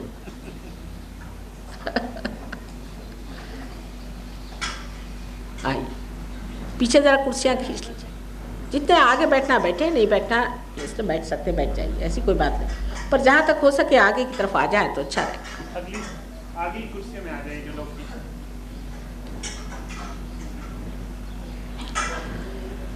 अब जैसे हम कहेंगे वो आप करिए, क्योंकि आप ही अपनी कुंडलिनी जागृत करेंगे, हम तो नहीं करने वाले, सीधा ही साहब। और कैसे करना वो हम समझा देंगे। लेफ्ट हैंड आप हमारे और करिए आराम से, अपने गोद में लेफ्ट। हम इसलिए लेफ्ट राइट कहते हैं क्योंकि कोई इसको सीधा हाथ उल्टा हाथ ऐसे कहते हैं, कोई कुछ कहते हैं, हिंदी भाषा में हर प्रोविंस में अलग अलग कहा जाता है, इसलिए हम लेफ्ट और राइट ही कहें, या तो उल्टा हाथ हमारे और करें, सीधा इस तरह से। कितना आगे? बस अपने गोद में आराम से सब आराम से प्राप्त हो। सहज का मतलब है आप ही के साथ जन्म हुआ है, सहज, बस ऐसे आराम से। और राइट हैंड जो है इसको हम इस्तेमाल करें, क्योंकि ये जो है ये इच्छा शक्ति है और ये जो है ये क्रिया शक्ति, इसको हम इस्तेमाल करेंगे और अलग अलग चक्रों पे लगाएंगे। किस प्रकार वो हम आपको दिखा दें, बड़ा ही आसान है। सबसे पहले हमारे हृदय पे हम रखेंगे, उसके बाद हम पेट के ऊपर के हिस्से में रखेंगे, ये क्या चक्र मैं बताऊंगी। इसके बाद पेट के नीचे के हिस्से में रखेंगे, उसके बाद फिर वापस पेट के ऊपर के हिस्से में रखेंगे। सब लेफ्ट हैंड साइड पे काम होगा, सब लोग करें मेहरबानी से। अभी अगर नहीं हुआ तो फिर बाद में कहेंगे नहीं हुआ। उसके बाद में हृदय पे रखेंगे, फिर यहाँ पर विशुद्धि चक्र पे इस जगह में सामने से इस तरह से हाथ पकड़ के रखेंगे। उसके बाद माथे पर यहाँ इस तरह से आड़ा यूं पकड़ेंगे, इसको दबाएंगे, पीछे में यहाँ पर ऐसे रखेंगे।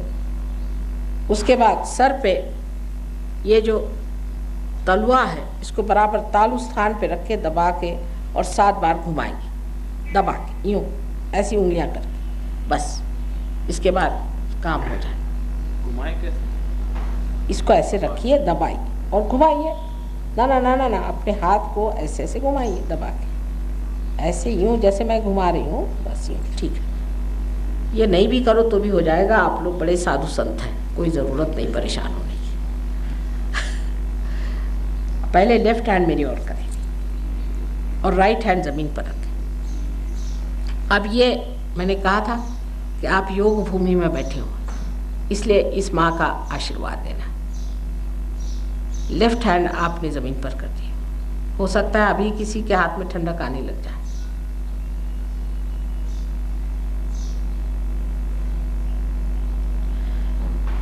अब राइट हैंड मेरे ओर करें, सूर्य संतुलन के लिए, और लेफ्ट हैंड इस तरह से, राइट हैंड मेरे तरफ, ये सिर्फ संतुलन के लिए।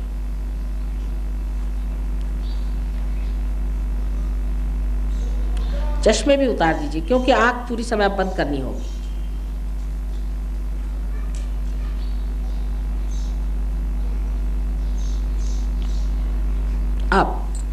अब लेफ्ट हैंड मेरी ओर करें, अब आंख बंद कर लें, लेफ्ट हैंड मेरी और आंख बंद कर। इसके बाद आंख न खोलिएगा जब तक मैं नहीं कहूँगी आंख न खोलें, क्योंकि अंतर योग है। सब लोग करें कृपया, कोई देखने के लिए ना बैठे, सबको करना चाहिए। यहाँ देखने के लिए ना बैठे, जिनको देखने के लिए जा बैठा है उनसे हाथ जोड़ना है कि आप लोग तशरीफ़ ले जाइए। यहाँ देखने का कुछ नहीं है, आप मेहरबानी से तशरीफ़ लेते जाइए।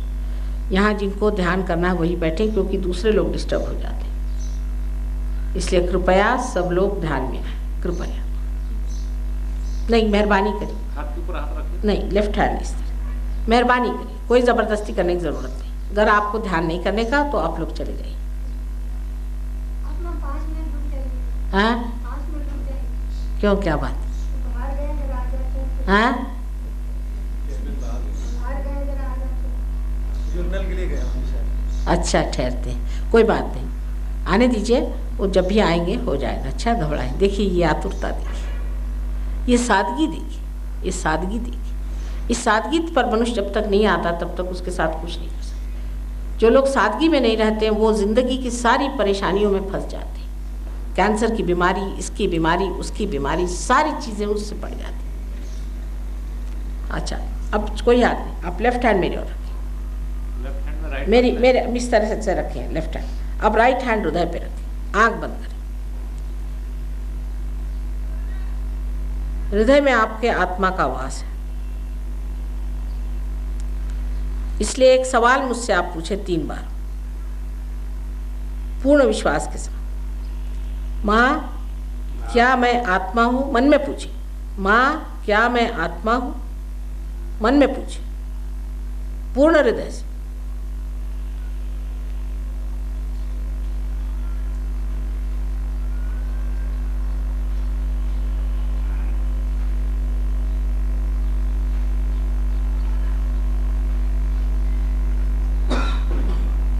अपने में पूरा विश्वास रखना चाहिए। अब इसी सीधे हाथ को, राइट हैंड को आप लेफ्ट साइड में ही पेट के ऊपर के हिस्से में रखें। ये गुरु तत्व का चक्र है, क्योंकि आप आत्मा हैं, आप अपने गुरु हो जाते हैं। इसलिए दूसरा सवाल इसी सिलसिले में आप पूछिए, माँ क्या मैं स्वयं का गुरु हूँ? ये आप 3 मर्तबा पूछिए। ये बड़े मूलभूत प्रश्न आप मुझसे पूछ रहे हैं। क्या मैं स्वयं का गुरु हूँ? माँ क्या मैं स्वयं का गुरु हूँ?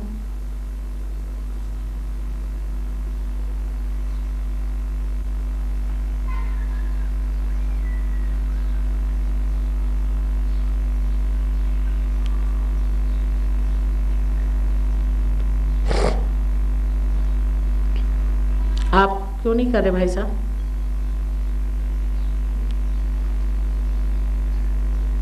कर लीजिए, फायदा होगा। लेफ्ट हैंड मेरी ओर करिए और राइट हैंड पेट पे रखिए। Left hand side, please. पूछे सवाल 3 बार।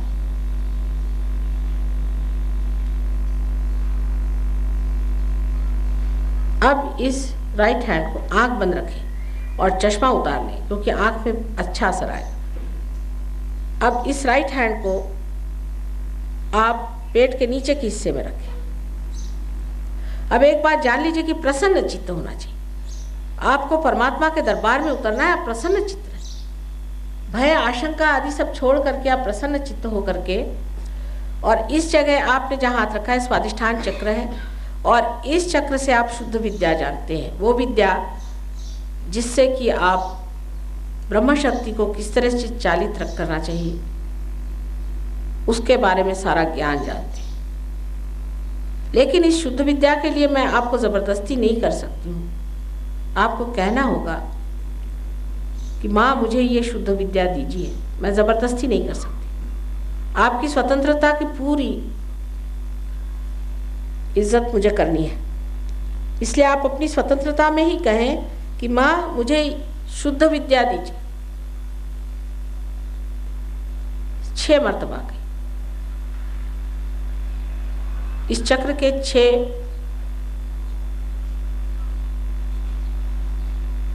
जैसे कमल की पंखुड़ियां होती है उस प्रकार इसकी 6 पंखुड़ियां। माँ मुझे आप कृपया शुद्ध विद्या दीजिए।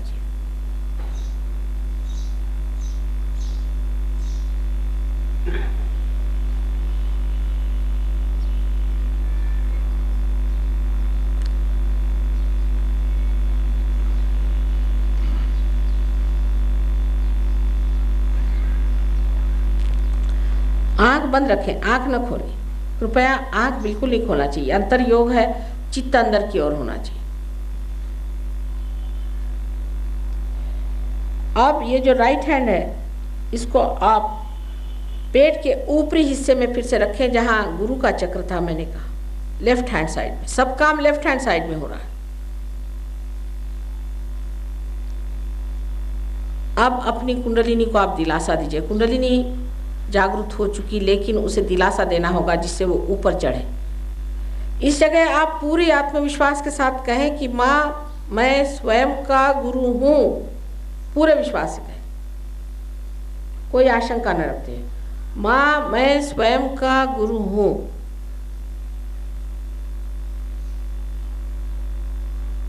सर में से टोपी आदि निकाल लें, क्योंकि माँ के सामने क्या टोपी डालने की, और फिर ब्रह्मरंध्र छेदना है ना।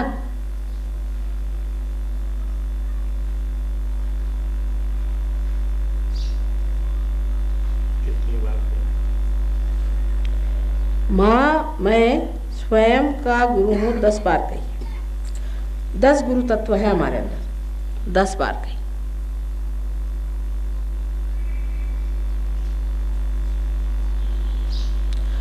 पूर्ण विश्वास के साथ कहा जाए।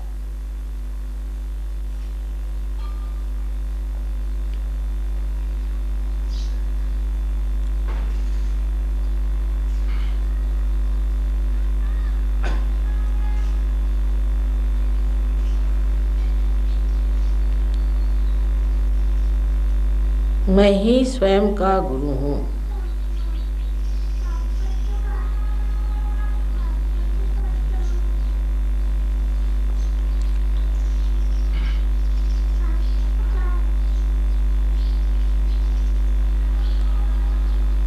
अब इस राइट हैंड को हार्ट पे रखें।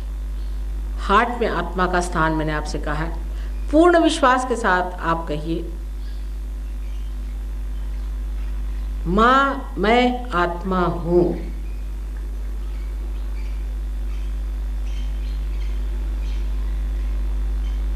पूर्ण विश्वास के साथ, माँ मैं आत्मा हूँ। 12 मर्तबा।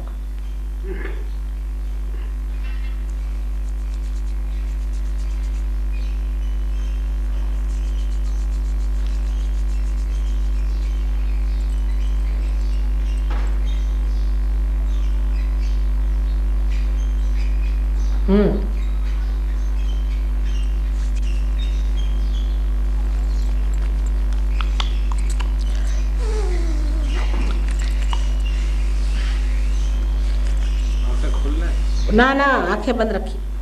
आप सब आगे बोलिए। हाँ, अच्छा, अब आप थोड़े शांति करें, क्योंकि सबको देखना है ना, सबको साथ लेके चलना है। कुंडलिनी बैठ जाए सबकी हृदय चक्र तक, फिर आगे चलेंगे। अच्छा, आप इत्मीनान से रहिए, एकदम से भागना नहीं, आराम से सबके साथ चलना है। अच्छा, आँख नहीं खोलिए। अब अपना हाथ जो है अपने कपाल पे रखें, अपने विशुद्धि चक्र पे रखें। विशुद्धि चक्र जो है ये हमारी गर्दन और हमारा कंधा, इसके कोण में लेफ्ट साइड का विशुद्धि चक्र है। इस पे जोर से पकड़िए, पीछे की तरफ हाथ ले जाएं ज़रा कुछ और जोर से दबा के पकड़िए। ये चक्र हमारा तब पकड़ता है जब हमेशा हम अपने को दोषी समझते हैं, हम पापी हैं, हम पतित हैं, ये हैं। भाई साहब, आप दूसरों को मत देखिए, आप खुद पा लीजिए, खुद पा लीजिए। हाथ इस तरह से रखिए, इधर राइट हैंड इधर रखिए, ना ना लेफ्ट नहीं, राइट हैंड।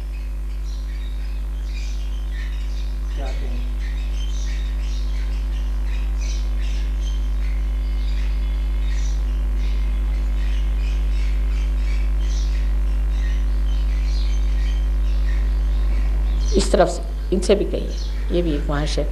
आप सामने से हाथ लीजिए, हाँ, गर्दन से घुमा के, हाँ सामने से, इनसे भी कहिए।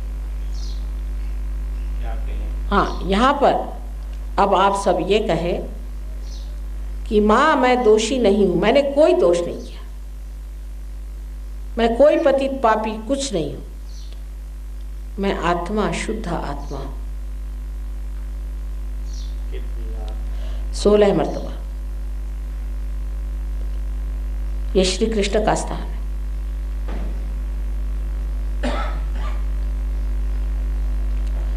आपको पता होना चाहिए कि परमात्मा सिर्फ एक प्रेम का स्रोत नहीं, अनुकंपा का स्रोत नहीं है, सबसे बड़ा तो ये क्षमा का स्रोत है। और हम ऐसी कोई गलती नहीं कर सकते जो परमात्मा अपनी शक्ति में क्षमा करके उसे पूरी तरह से नष्ट न कर दे। इसलिए अपने को दोषी समझना बहुत गलत बात है। सो पूरी तरह से कहिए कि माँ मैं बिल्कुल दोषी नहीं, मैंने कोई गलत काम नहीं किया, मैं पतित नहीं हूँ, मैं पापी नहीं हूँ, मैं स्वच्छ आत्मा हूँ, शुद्ध आत्मा हूँ मैं। याद रखें, बहुत ज़रूरी है। लेफ्ट हैंड की उंगलियों में तो जलन मच रही है। वो तो कुछ गड़बड़ से है, कोई हर्ज नहीं, अभी चली जाएगी थोड़ी देर में, चली जाएगी, चली जाएगी, कोई घबराने की बात। अच्छा, 16 मर्तबा कही। अब पूर्ण हृदय से, चाहे एक ही मर्तबा हो चाहे 2 ही मर्तबा हो, पर पूर्ण हृदय से आप अपना हाथ सर के ऊपर, जहाँ पर कपाल जिसे कहते हैं, उस पर रखिए और दोनों तरफ से दबाइए। जैसे सर दर्द होता है तो हम लोग दबाते हैं, इस जगह पूर्ण हृदय से आप एक बात कहें, चाहे 2 बार चाहे 3 बार, कि माँ मैंने सबको माफ़ कर दिया। पूर्ण हृदय से कहें, ना ना, कपाल पे रखें, सर पे नहीं, कपाल किसे कहते हैं आप? माथा नहीं, क्या कहते हैं? हाँ, फोरहेड पर, वो समझ नहीं पा रहे ना लोग। हाँ, ललाट बहुत सुंदर शब्द, मैंने सोचा जरा संस्कृत हो जाएगा इसलिए। हाँ, ललाट पे रखें, मैंने सबको माफ कर दिया। क्योंकि हम जब किसी को माफ नहीं करते तो कुछ नहीं करते हैं, और करते हैं तो भी कुछ नहीं करते हैं। लेकिन जब नहीं करते हैं तब ज़रूर कोई आदमी जो कि हमें सता रहा है, परेशान कर रहा है, उसके हाथों खेलते हैं। इसलिए कृपया पूर्ण हृदय से कहें कि माँ हमने माफ़ कर दिया। ये ना कहें कि मुश्किल है, एकदम कह दें कि माँ मैंने माफ़ कर दिया। हृदय से कहें, मैं खुद जान जाऊंगी आपने कहा या नहीं कहा। कितनी बार की बात नहीं, 1 बार कही चाहे 2 बार कहिए, पर पूर्ण हृदय से कहें। हाँ, अब ये राइट हैंड आप पीछे की तरफ ले जाए। अब एक ही बार कोई दोष अपने पे न लगाते हुए, न पाप गिनते हुए, न कोई गलतियां गिनते हुए, एक बार परमात्मा से क्षमा मांग लीजिए कि अगर तेरी शान में मैंने कभी कोई बात की हो गलती से भी तो उसे तू क्षमा कर दे। तुम पिता हो हमारे।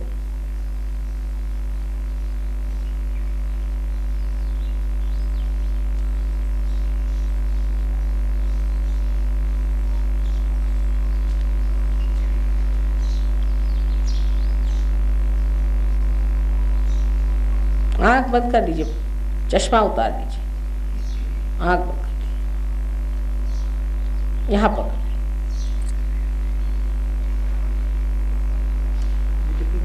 बस अब इस हाथ को आप तालू के ऊपर रखिए, तालू पर तलवार रखिए। तालू आप जानते हैं ना, जहाँ ब्रह्मरंध्र की स्थिति है, और इसको दबाइए और 7 मर्तबा घुमाइए। इस जगह भी मैं आपकी स्वतंत्रता मानती हूँ कि आपको कहना होगा कि माँ मुझे आप पार कराइए, माँ मुझे आप आत्म साक्षात्कार दीजिए, मैं ज़बरदस्ती नहीं कर सकती।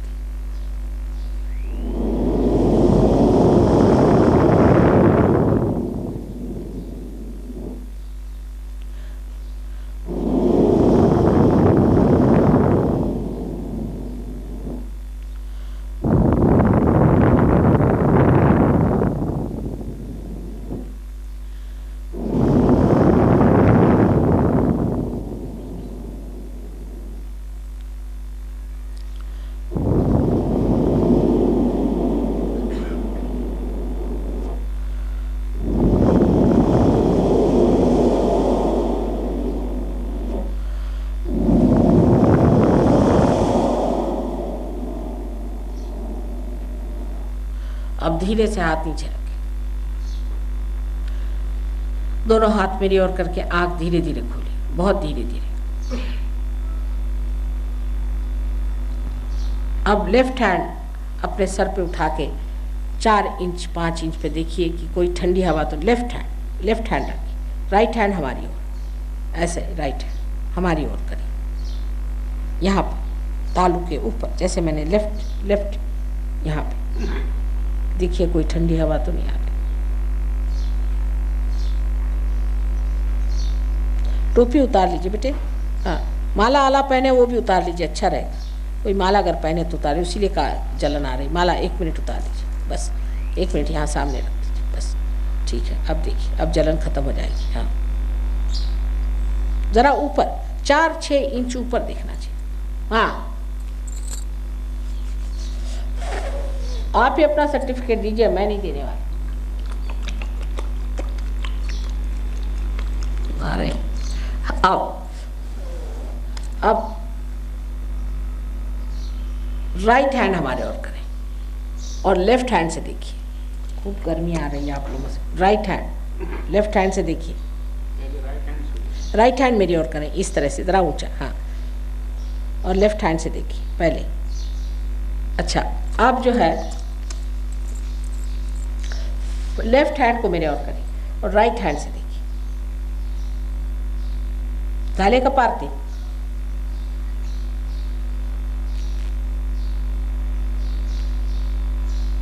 हो गया, आ रही, बहुत सूक्ष्म चीज है, आ गई ना। हाँ ऊपर आएगी आएगी आएगी आएगी बेटा, घबरा बहुत ज़्यादा घबराहट है आप पे, आएगी।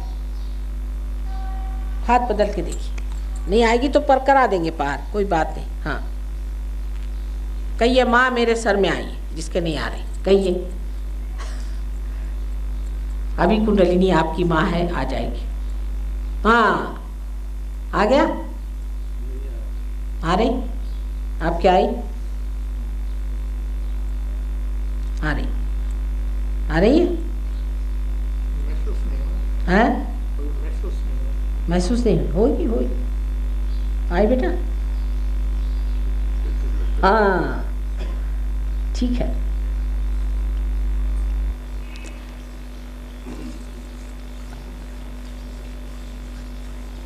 अब एक और चीज करें, हाथ में महसूस नहीं होता है, हाथ को ऊपर करें और गर्दन पीछे करके सवाल करें कि क्या यही वो ब्रह्म शक्ति है जिसके बारे में कहा जाता है? यही परमात्मा की वो चेतन शक्ति है जिससे सारे जीवित कार्य होते हैं? 3 बार पूछिए।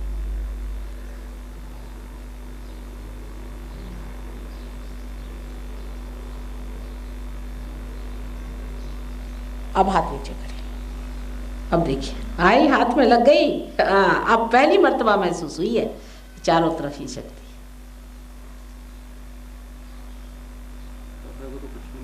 होगा बेटे, तुम चिंता बहुत ज्यादा करते हो, चिंता नहीं करो, अभी कर देते, तुमको अभी देंगे। समय नहीं लगेगा, घबराओ नहीं, जिसको समय लगेगा उसको लगेगा। आपको हो गई ठीक ठीक कुछ कहना। हाँ अभी अभी देखिए, जिसको ठीक ठीक नहीं लग रहा है उसको अभी देख लेते। आ रहा है आपको? ठंडी ठंडी हवा हाथ में, सर में हुई थी, अभी हो जरा बैठिए, थोड़ा इत्मीनान करिए, थोड़ा इत्मीनान। इनको हो गया, इनको हो गया, इनको हो गया। अच्छा, जिन जिनको महसूस हुआ हाथ में या सर में, ऊपर हाथ करेंगे, दोनों हाथ, दोनों हाथ। अब देखिए इतने लोगों को हो गया। अच्छा, अब जिनको नहीं हुआ कोई घबराने की बात नहीं, सबको पार कराना है। आइए ऊपर आइए, चलिए एक एक कर, एक एक सबको देखिए, एक एक पैर पे लेना होगा। आइए एक एक आइए, आइए आप पैर पे। आप कौन गुरु के पास गए थे पहले? हम अपने आचार्य श्री राम वही पकड़ आ रहे, ठीक नहीं, इसलिए राइट हैंड अपने पेट पे रखो इधर। अब ये कहो, माँ मैं ही स्वयं का गुरु हूँ, पूरी तरह से कहो। माँ मैं ही स्वयं का गुरु। आँख खोल के। माँ मैं ही स्वयं का गुरु। गुरु तत्व की गड़बड़ है, फिर कहिए। माँ मैं ही स्वयं का गुरु। फिर से आँख खोल के कहिए। माँ मैं ही स्वयं का गुरु हूँ। हाँ, माँ मैं ही स्वयं का गुरु हूँ। माँ नहीं हुआ आपका? देखो तो जरा, आज्ञा पे पकड़, थोड़ी आज्ञा, आज्ञा की पकड़। हाँ, आ रही कुछ? क्या इधर? अब इधर बैठो, लटके देखें, आइए। हाँ जाओ, अभी ये माला वाला छोड़। कर का मन का छाड़ी दे, मन का फिर आओ। सब कह गए हैं, वो सब सुन सुन के हम लोग रटते ही रहते हैं, कुछ करते नहीं। हाँ आज्ञा, आओ। आज्ञा की वाकई पकड़े तुमको, किसके पास गए थे? मैं आगे चल रही हूँ। हाँ रजनीश के पास। हाँ किसके? उसी से तो गड़बड़ हो गया। चलो मारो उसको गोली, रावण मर्दिनी। हाँ चलो रखो आप। तो रावण का अवतार है, समझना चाहिए। जो औरतों की इज्जत पे उठता है वो कौन आदमी? इंसान हो सकता है, राक्षसी हो सकता है। हाँ आया है, चढ़ गई। चल अब समझ लो बात। तुम तो कमाल के हो जो मेरे सामने बैठ गए, दूसरे आते तो इनसे पूछो, 3 आए थे वो वही डर गए, उठ ही नहीं पाए बेचारे। अच्छा तो आपका क्या हाल है? तंदुरुस्ती ठीक नहीं? आप ठीक, ऐसी बीमारी तो लीवर है, आपको लीवर की शिकायत है। अच्छा आप बैठिए, इनको ज़रा बताओ लीवर के लिए क्या करना। आपको नहीं आया? अच्छा देखिए ऐसा है, क्या है? क्या आएगा बेटे, घबराओ नहीं, गलत गुरु हो गए थे, कोई नहीं, जरा आराम से, सब लोग आ जाए। आपको नहीं आया?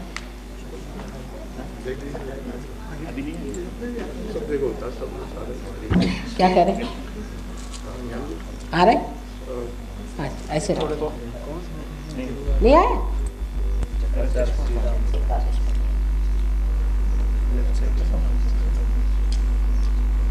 है ना लीवर का? बता, इधर है। आपको नहीं है? एक बार आया था पहले।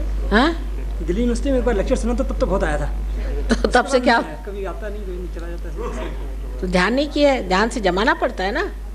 ध्यान है, ध्यान करने पर कैसे होगा? ध्यान करना पड़ता है, इसको जमाना पड़ता है।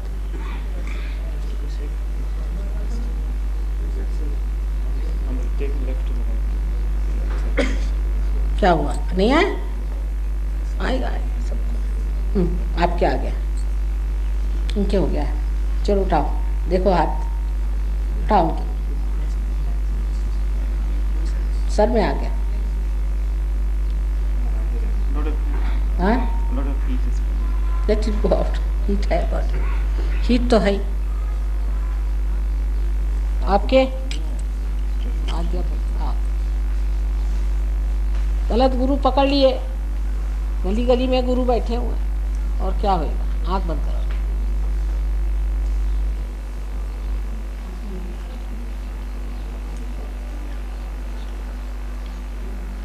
ये हुए कि नहीं? आप नहीं हुए पार? नहीं हुए। अनुभव आपको भी नहीं आया? ये भी रियलाइजेशन। कमला बैठ जाइए, ये आपको पार कराएंगे। अब ऑस्ट्रेलिया से लोगों को इंपोर्ट करना पड़ेगा। इधर मुंह मेरी और करें, वो समझाएंगे आप। अब ये लोग आके आपको बताएंगे गणपति क्या। अब तो सब भूल गए, हम अंग्रेज हो गए, वो हिंदुस्तानी हो रहे हैं।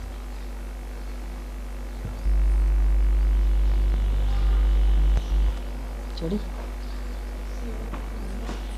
एकादश, सारा एकादश।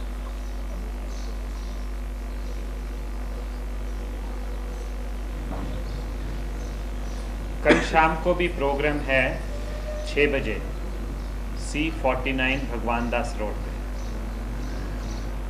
आप लिख लीजिए C49। दिल्ली में? इधर ही, यहाँ जयपुर में C49 भगवान दास रोड। कितने बजे? 6 बजे कल शाम। What is happen? विशुद्धि है, दैट्स व्हाई। इस प्रोग्राम में आपको बताया जाएगा किस तरह सर में अपने आ चक्र देखने हैं, किस तरह उनकी सफाई की जाती है। सर में आ, इनके हिसाब से आ गए। मुझे तो कुछ पता नहीं। विशुद्धि चक्र वॉरेन, वो डॉक्टर वॉरेन के पास जाइए, आपकी विशुद्धि ठीक कर देंगे। हिज विशुद्धि वहाँ जाऊँ? हाँ, वो ठीक कर देंगे। हाँ अच्छा, और का देखिए आपके। हाँ, मैंने प्रोलैप्स पाइल्स का ऑपरेशन कराया था लास्ट मंथ। हाँ, तब से आपकी गई क्या? नहीं, कह नहीं सकते, मतलब उससे कोई फर्क नहीं पड़ता। दिल्ली यूनिवर्सिटी में आ गई थी? हाँ जी, बड़ी चित्र आया था, बहुत अच्छी वाइब्रेशन आई थी। अब हाइट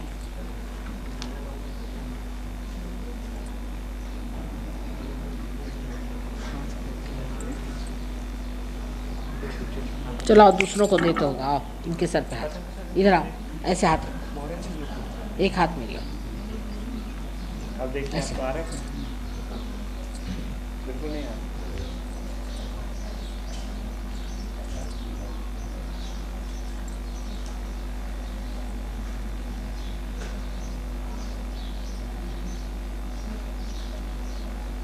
हाँ, आया? ठंडक आ रही?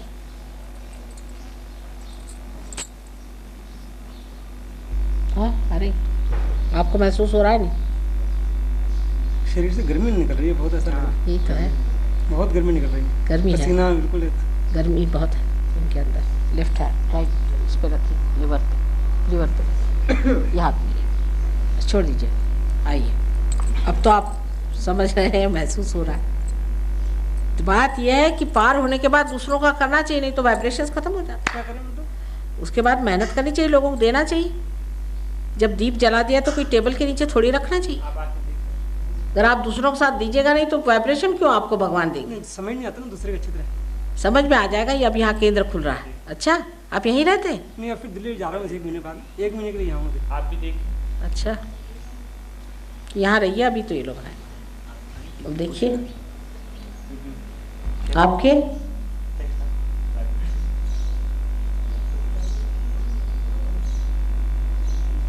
ये पार हो गए खूब अच्छे से। आओ, चलो सिखाए, आओ खड़े हो जाओ, इनको सिखा। तिकडून या तुम्ही, ह्यांना सांगा मागे ह्यांच्या कशा उचलायच्या, ये बताएंगे। ये देखिए अभी आजकल ये आए हुए हैं। हाँ, हो गए? नहीं, हाँ, चक्कर पे उठाए, उसमें चल, ना भी आ गया, माथे पे आ गई। कहिए माँ मेरे सर में आई, बस माथे पर आ गया कुरान। आपको नहीं? ह्याना सांगा, ह्या लोकांना सांगा कशी उचलायची कुंडलिनी। ह्या गृहस्थाला बघा, हा पार होईल पटकन। काय तुम्ही करा आता पार, सोपं काम है। हाँ, दाखवा, आप भी आइए, आपको समझा देंगे कैसे उठाना। आइए, हाँ, एक पे देख लीजिए, इन पे देख लीजिए। हाँ, आप इन पे देखिए वो कर रहे हैं. आओ पाटणकर ह्यांना पण दाखवा. ह्यांना दाखवा कसं करायचं. ह्यांना दाखवून द्या. हे पार आहेत चांगलेच.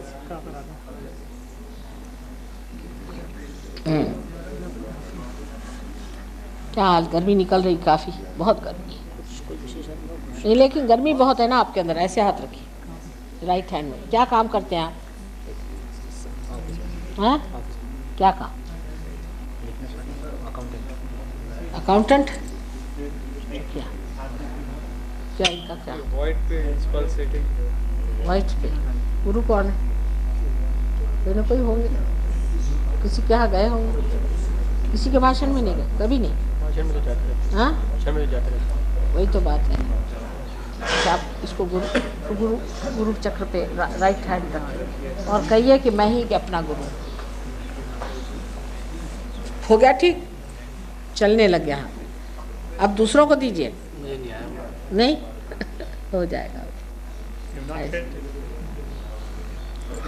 आपको नहीं?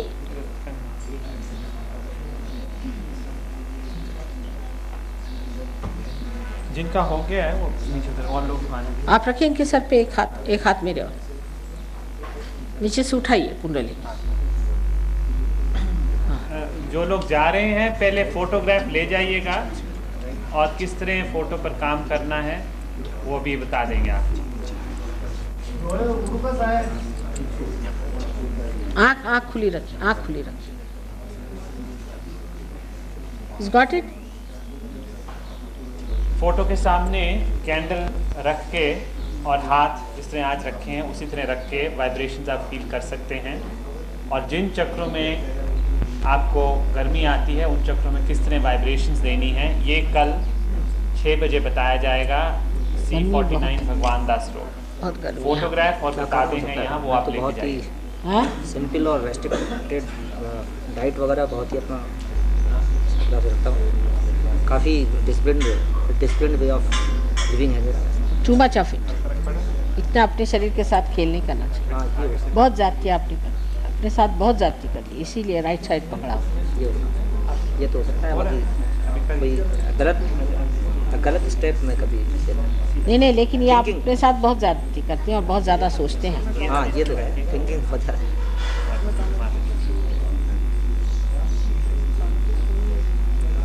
अब थोड़ा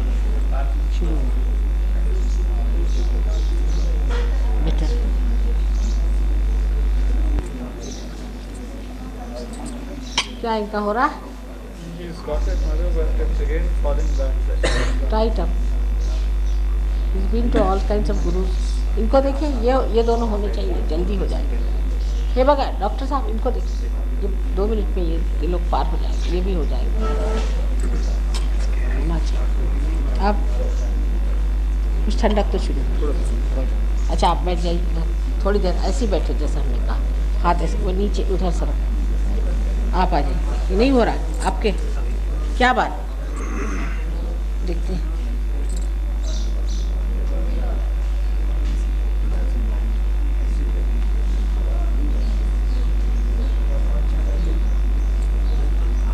आप क्या करते हैं? डॉक्टर. Eye specialist. ऑस्ट्रेलिया का 5 साल तक मेलबर्न था. वहाँ से आप अभी यहाँ. अच्छा हाँ. Varun, there's a doctor from Melbourne. आ गया.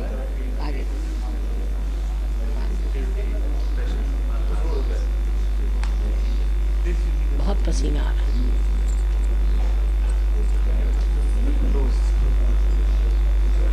क्या हुआ? क्या कह रहे हैं? नहीं हो रहा? छोड़ दिया उन्होंने? क्या कह रहे हैं? होएगा. बैठो, निश्चिंत हो जाओ. जरा निश्चिंती से बैठो. निश्चिंती से बैठो.